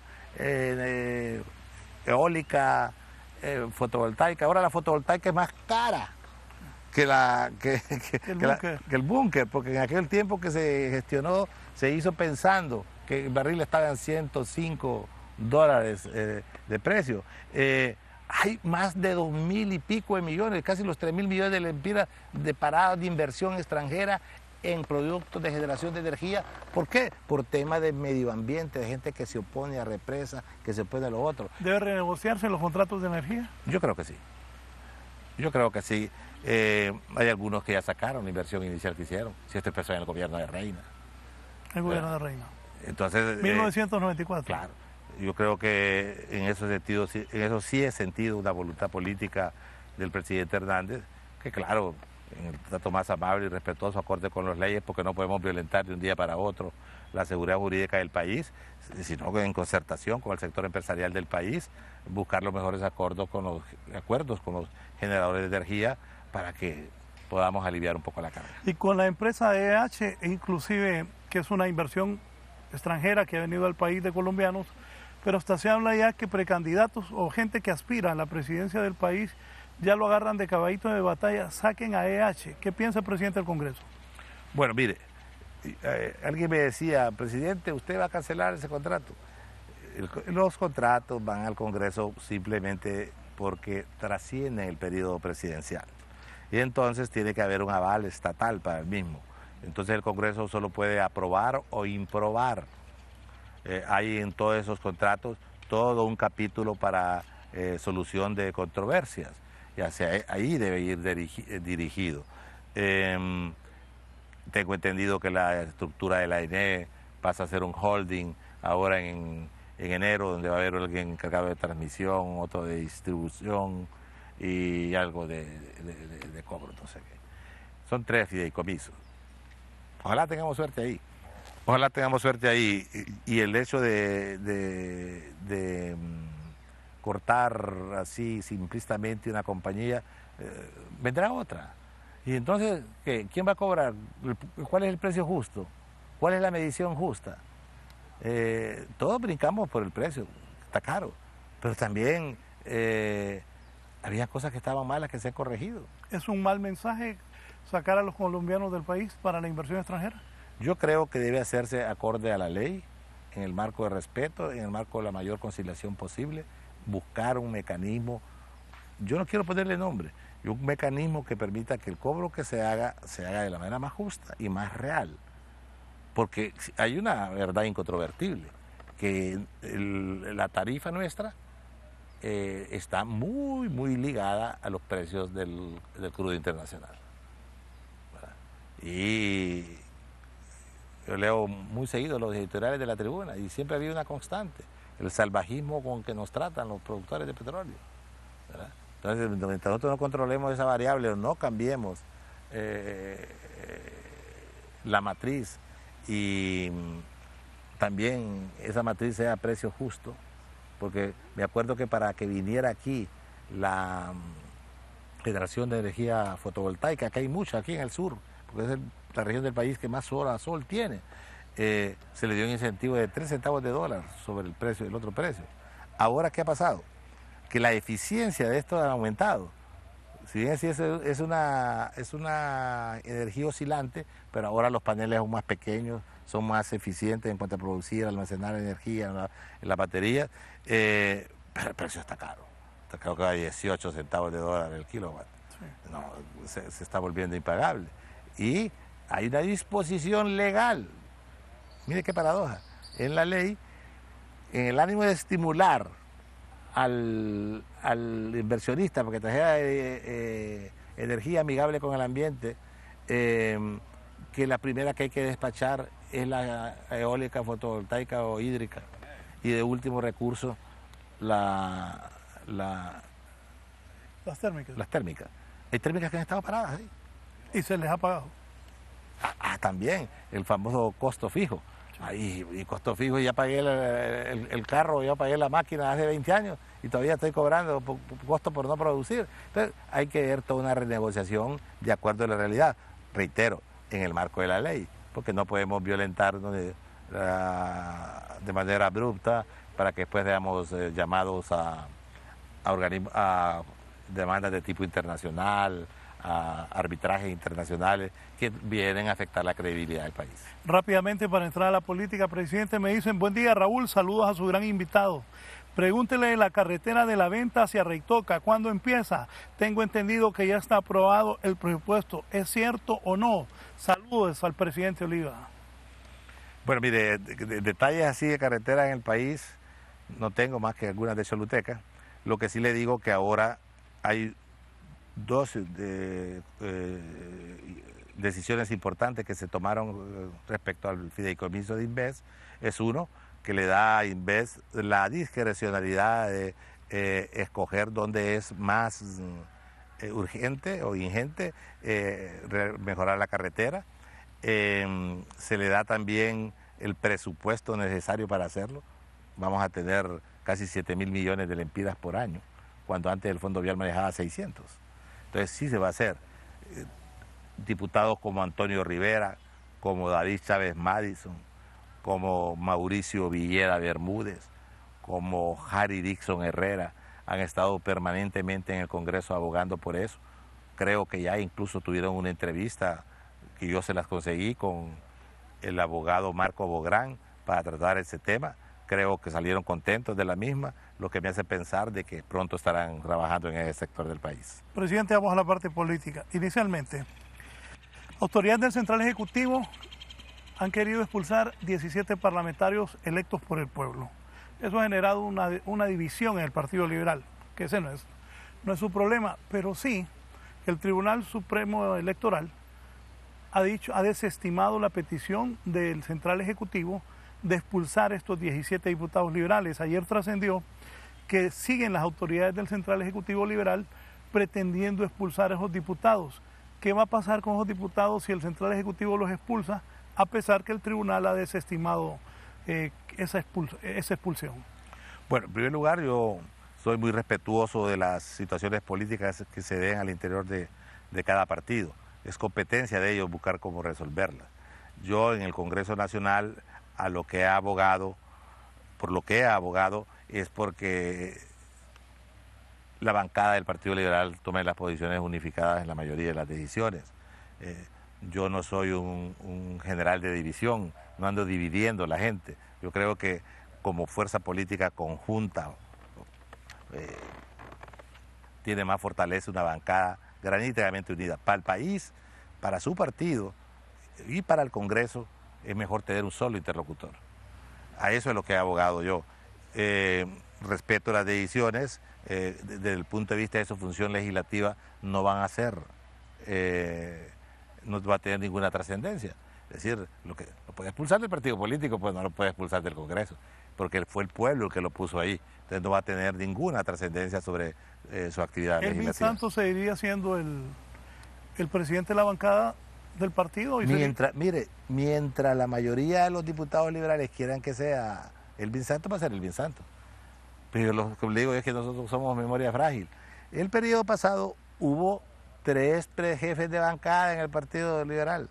Empezaron con el abogado Saavedra, después fue Gabriela Núñez, y después, empezaron con Marco Antonio Andino, fue Gabriela Núñez, y después fue Yuri Cristian Sabas. Sí. Entonces, ¿y cómo se hizo el cambio? Sencillamente me dieron una nota, firmada por la mayoría, la mitad más uno de los miembros de la bancada.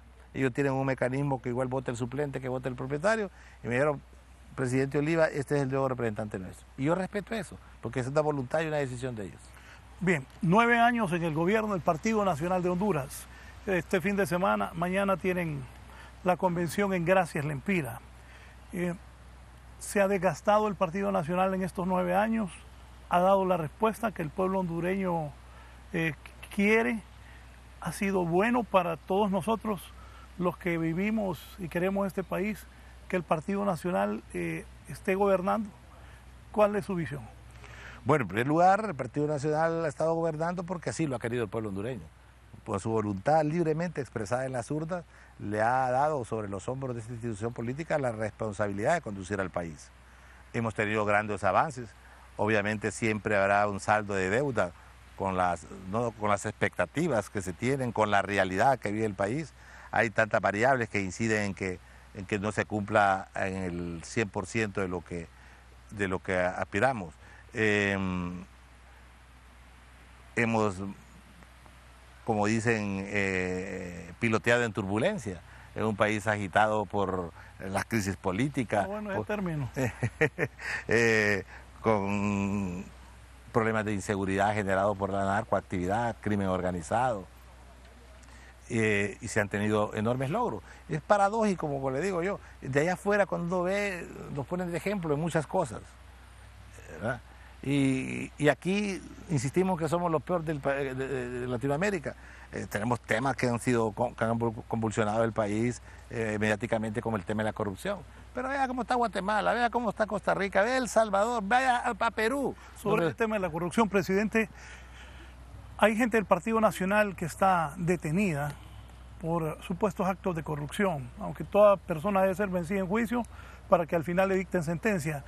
Esos que ya han sido sentenciados, también que se les acusa de actos de corrupción, que son miembros del Partido Nacional de Honduras, ¿qué tanto afecta a su partido de cara a las próximas elecciones? Porque las elecciones ya están a la vuelta de la esquina, ya hoy hablamos de la identidad, de las reformas. Yo no quiero irme por el aspecto puramente legal. El otro día, un colega suyo me llamó por teléfono y me hizo una entrevista. ¿Quiere ir al aire? Pensé que me iba a tocar esos temas, pero me tocó un tema similar ahí. Me tocó el caso concreto de los problemas que ha tenido el presidente Lobo y su familia, los que tienen algunos amigos de toda la vida en el Congreso Nacional de la República. Y yo le decía que una persona, poniendo como referente al presidente Lobo, que ha escalado todas las posiciones del partido, que fue presidente del comité local, que fue presidente del comité departamental, convencional del partido, presidente del partido, presidente del Congreso Nacional, presidente de la República. En toda esa trayectoria fue construyendo amigos, fue creando lealtades. Yo tengo compañeros que están haciendo enjuiciados ahorita que tengo 20 años de estar con ellos en el Congreso Nacional de la República. Es imposible no romper una corriente de amistad, de cariño y de solidaridad hacia ellos. Y le decía yo, mire, si lea las Sagradas Escrituras, hombre, ¿qué promulgaba Jesucristo? Dijo, porque estuve hambre y me diste de comer, porque tuve sed y me viste de beber, porque estuve preso y me fuiste a ver. Yo no juzgo a las personas, no juzgo, mucho menos a mis amigos, mucho menos a los que los quiero. A que los quiero, los quiero. Y que si la ley les va a beneficiar o no les va a beneficiar, ese no es para mí un problema para no manifestarles mi solidaridad y mi cariño. Hipócrita sería hacerlo, esto más nadie me lo creería. Entonces, si va a afectar o no va a afectar a las elecciones, mire, el pueblo hondureño es sabio, la gente vota para adelante, no vota para atrás, va a votar por el que tenga la mejor propuesta, para que él tenga la mayor credibilidad, para que él tenga el mayor arrastre, y obviamente nadie es eterno en la política, van a emerger nuevos liderazgos, y si la voluntad del pueblo hondureño es otra, uno debe buscar el sentido de la política de la complementariedad. Somos el partido más grande, no decrecimos en el Congreso, crecimos en el Congreso.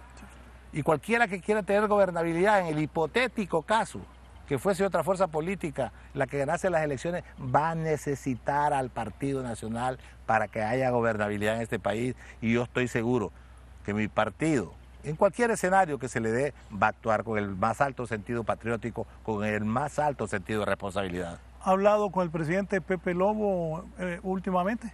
No he tenido el placer de hacerlo. Sí lo llamé hace algunos días prestándole solidaridad cuando se dio el caso de su esposa. Sé que está pasando un momento difícil. Aprovecho la ocasión para reiterarle el agradecimiento personal que me tuvo por la diferencia que me trató cuando estuvo en altos cargos, mi respeto, y mi amistad, mi solidaridad. Están enfrentados Pepe Lobo y el presidente Juan Orlando Hernández. El presidente Hernández fue claro el otro día y dijo que reiteraba su amistad al presidente Lobo, pero que nadie estaba sobre la ley y que se tenía que someter las situaciones que viven personas familiares cercanos a él, como su hermana o su esposa, a la justicia hondureña. Están enfrentados. ¿Qué tanto afecta internamente a ustedes? Mañana van a una convención. Ayer dijo Pepe Lobo que por qué se esconden, que por qué no hacen la convención es en Gracias, que por qué no hacen la convención en Tegucigalpa o en San Pedro Sula. Usted, que es un buen componedor, ¿qué piensa de esto? No, precisamente de eso, que si hay la percepción de que hay tiratez de relación entre dos buenos amigos, dos buenos líderes, lo que todos les apreciamos y todos abogamos por la concordia del país, tenemos que empezar por casa, por encontrar puntos de reencuentro. Si es necesario de perdón, pues de perdón. ¿No ha tratado de juntar a Pepe Lobo y a Juan Orlando? No creo que yo tenga la ascendencia sobre ninguno de los dos como para jugar ese rol. Les respeto demasiado como para entrometerme en caso de que hubiese una diferencia. Sí, rezo y pido que el país encuentre reconciliación, y voy a hacer todo lo que tenga que hacer para que dentro de mi partido dé el ejemplo de eso. Mañana vamos a una convención. ¿Por qué? Gracias. En primer lugar, yo no soy autoridad del partido, y las autoridades del partido legítimamente constituidas le están haciendo un reconocimiento al departamento del Empira, que porcentualmente es el departamento que mejor rendimiento electoral le ha dado al partido político nuestro en los últimos dos procesos electorales. Esto más, del 14 al 17 mejoró, 13 al 14 al 17 mejoró sustancialmente. O sea que el grado de satisfacción que el departamento del Empira tienen por la gestión del Partido Nacional es alto, y ese es el motivo. Además, somos un partido de voto rural, aunque uno lo usen de manera peyorativa, pero tenemos que acercarnos también a la tierra, a la gente de tierra adentro. Antier en la tarde se reunieron en la casa del presidente Hernández, usted, Papi a la Orden, Ricardo Álvarez, Reinaldo Sánchez. ¿Qué hablaron? Bueno, en primer lugar, el presidente Sánchez muy gentilmente nos explicó toda la planificación que se tiene para el día de la convención, que algunos puntos tentativos de agenda que todavía no ha terminado de afinar el Comité Central. Nos invitó a participar en la convención. ¿Va a ir a la convención? Yo voy a, si Dios lo permite, voy a estar en la convención como un militante más de mi partido. Y igual lo van a hacer los otros. El único que no va a poder asistir por razones de tipo familiar, por la boda de su hija, es mi buen amigo Ricardo Álvarez, pero que está participando ahorita, creo que en Comayagua, va a participar mañana en San Pedro Sula, en todo ese periodo de preconvenciones. Ahí estaban los posibles candidatos del Partido Nacional, aunque se menciona a otras personas, pero siendo justos y con respeto a lo que se merecen, no tienen el peso político que tiene Mauricio Oliva, Papi a la Orden, Ricardo Álvarez y el mismo Reinaldo Sánchez. ¿Hablaron de quién va a ser el candidato del partido? No, para nada. Mire, en primer lugar yo quiero decir lo siguiente. Ustedes, a pesar de su juventud, es un veterano periodista. Y usted sabe que históricamente la figura del presidente del Congreso Nacional, per se, es alguien que la gente percibe como potencial candidato. No, pero es experiencia también, me dice, y me lo han dicho diputados del Partido Nacional, me lo han dicho regidores, analistas políticos, que usted es uno de los fuertes aspirantes a ser el candidato del Partido Nacional. Me visualizan como tal. Yo no he tomado ninguna decisión al respecto. Yo le decía a sus colegas previo a su entrevista que yo tengo un rol que coyunturalmente la vida me dio, que es ahorita ser presidente del Congreso Nacional de la República, y mi dedicación los próximos meses va encaminado fundamentalmente a crear un clima legislativo que permita reformas político-electorales que dejen tranquila a todas las partes, un nuevo registro nacional de las personas confiable, crear ese ambiente de cara a unas próximas elecciones que en vez de sea un elemento de confrontación, sea un elemento de reconciliación de la familia hondureña, respetando la voluntad del pueblo expresada en las urnas. ¿Y usted qué piensa? Tomar una decisión de ese tipo para mí ahorita sería altamente contaminante para el proceso. Pero antes incluso me quita la capacidad de interlocutor válido. Pero antes de eso le voy a decir. Yo, hay cosas más importantes que uno. O sea, a cualquiera le alegra el oído que le digan. Pero ¿qué piensa cuando Ricardo Álvarez Econo dice, ya varios diputados estamos armando, Ricardo va a comenzar a visitar departamentos, aldeas, caseríos, Papi a la Orden dice, bien, yo quiero poner mis diputados, yo quiero que la gente que ha estado ya en muchas veces en el Congreso no esté, quiero ser candidato único, eso es lo que se maneja. Y también Reinaldo Sánchez, como presidente del Comité Central del Partido Nacional, anda visitando el país. Y Mauricio Oliva, cuando los diputados se le acercan, los alcaldes, los regidores, la gente con la que ayer se reunió en ese conversatorio aquí en Choluteca, le dicen, y usted lo acaba de decir, cualquier humano le gusta que le digan que puede ser presidente del país. Cuando está solo Mauricio Oliva, con su esposa o solo, piensa, ¿me voy a lanzar? No lo he considerado, sinceramente. Le voy a decir por qué. ¿Juan Orlando le ha preguntado si se va a lanzar? No, mentiría. Ni ninguno de los otros tres personajes que usted mencionó, distinguidos amigos, lo han hecho. Y yo creo, referente a lo que usted señalaba, cualquiera tiene el derecho a aspirar. Si ¿de qué se nutre la democracia si no es de la aspiración personal de cada quien? Imagínense que nadie aspirara, que todos estuviéramos de acuerdo, ni elecciones hubiesen. Si precisamente la esencia de la democracia está en el disenso, en pensar diferente. Ese es el gran nutriente. ¿Por qué? Como les digo yo, todos somos riachuelos, son ríos grandes, lo que quieran, todos van a ir a desembocar al Mar Azul. Yo sí he llamado a los diputados y les he dicho, señores, ustedes, no soy yo quien se los dice, créanme que entiendo que tienen el sagrado derecho de apoyar a quien quiera. Lo que yo no quiero es que por alguna aspiración personal de alguien se constituya en esto de un mecanismo que nos destruya como bancada, nos enfrente como bancada. Aquí vamos a tomar las decisiones de partido. Y yo les prometo que mientras haya decisiones trascendentales, yo no voy a tomar partido ni por mí mismo, ni por ninguno de los otros tres personas que se visualizan, porque ninguno de los tres ha dicho que tiene aspiraciones presidenciales, por lo menos de manera formal. ¿Por qué? Porque aquí lo que debe prevalecer es la unidad partidaria. La unidad partidaria. Yo soy un gran obrero de mi partido en mi departamento. La estructura del Partido Nacional en Choluteca funciona muy bien. Puede funcionar mejor, claro que sí, pero funciona muy bien. De forma tal aquí que los candidatos van a ser la cerecita del pastel. ¿Por qué? Porque cuando bajo el mecanismo que se designe, los candidatos van a encontrar una infraestructura política que le va a dar sostenibilidad en su proceso electoral. A eso aspiro yo, que también está trabajando el Comité Central. Hay tiempo, y el tiempo, quizás la mejor carta de presentación que podemos tener para el próximo proceso electoral es que este gobierno sea tan bueno como el anterior y que se vea reflejado en las urnas ese agradecimiento al Partido Nacional por la gestión que ha hecho uno de sus miembros, como es el presidente Juan Orlando Hernández Alvarado. Presidente Oliva, el presidente Hernández llevó al Congreso que se reglamentara la reelección. La oposición no quiso. La reelección en Honduras sigue abierta.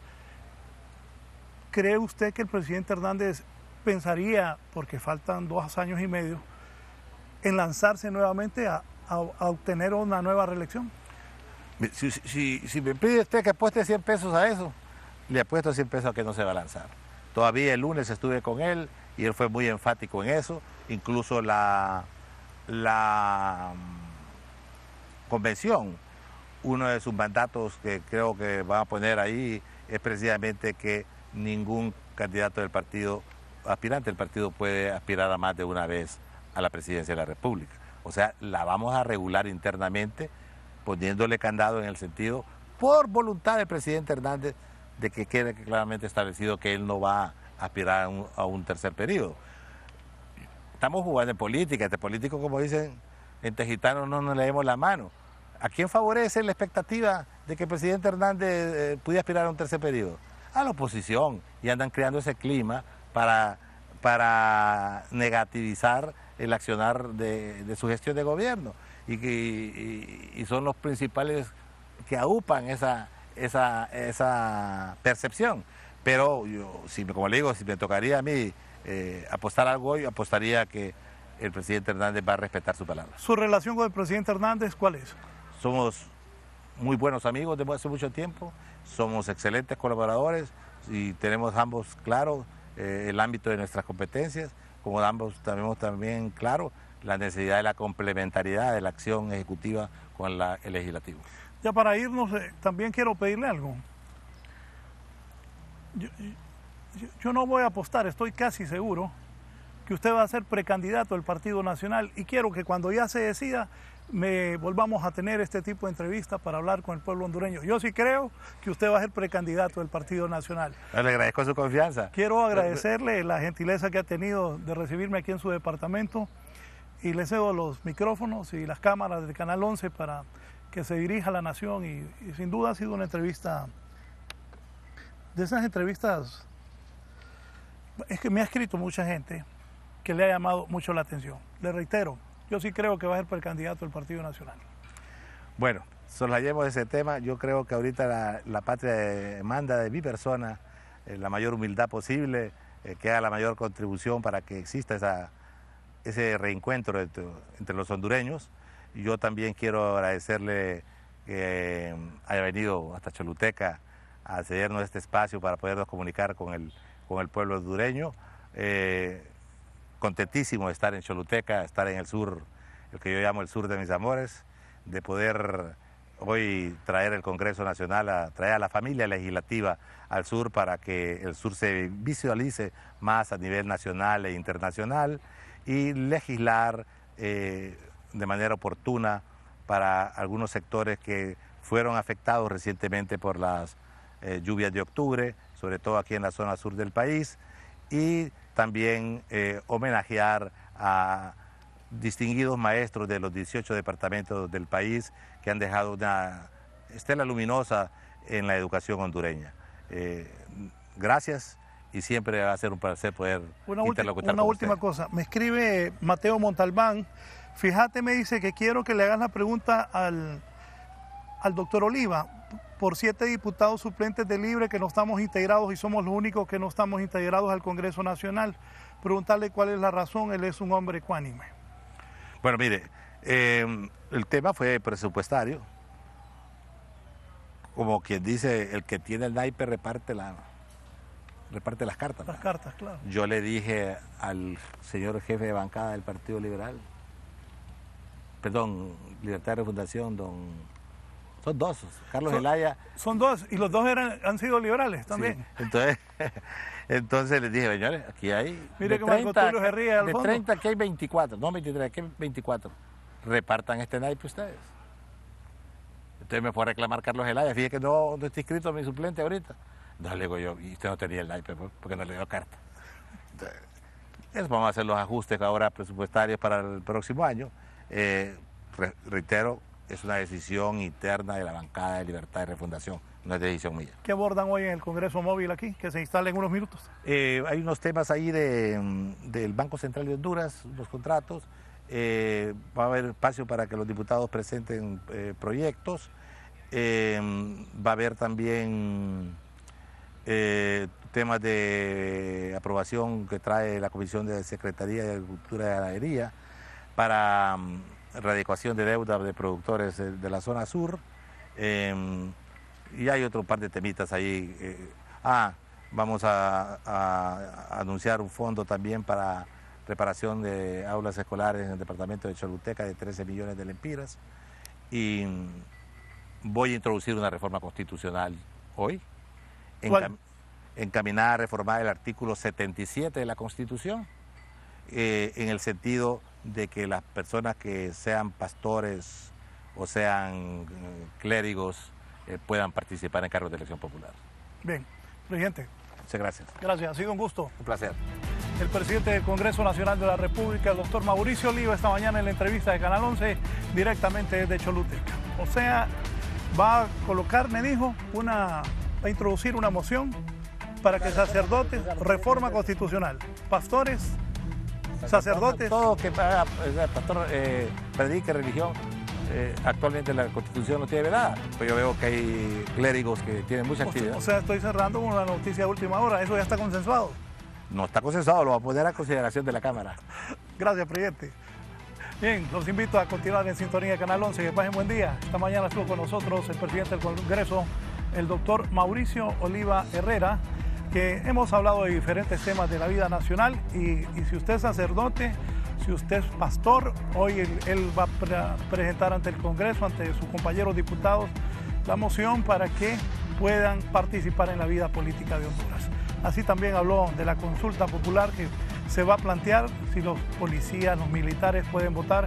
Y también hemos hablado de la convención del Partido Nacional, de sus aspiraciones como si será o no. Yo creo que sí va a ser precandidato del Partido Nacional de Honduras. Él, con la prudencia que le caracteriza, ha dicho que este no es el momento, pero sin duda es uno de los precandidatos del Partido Nacional. Eso casi lo puedo asegurar. Pasen buen día, que estén bien.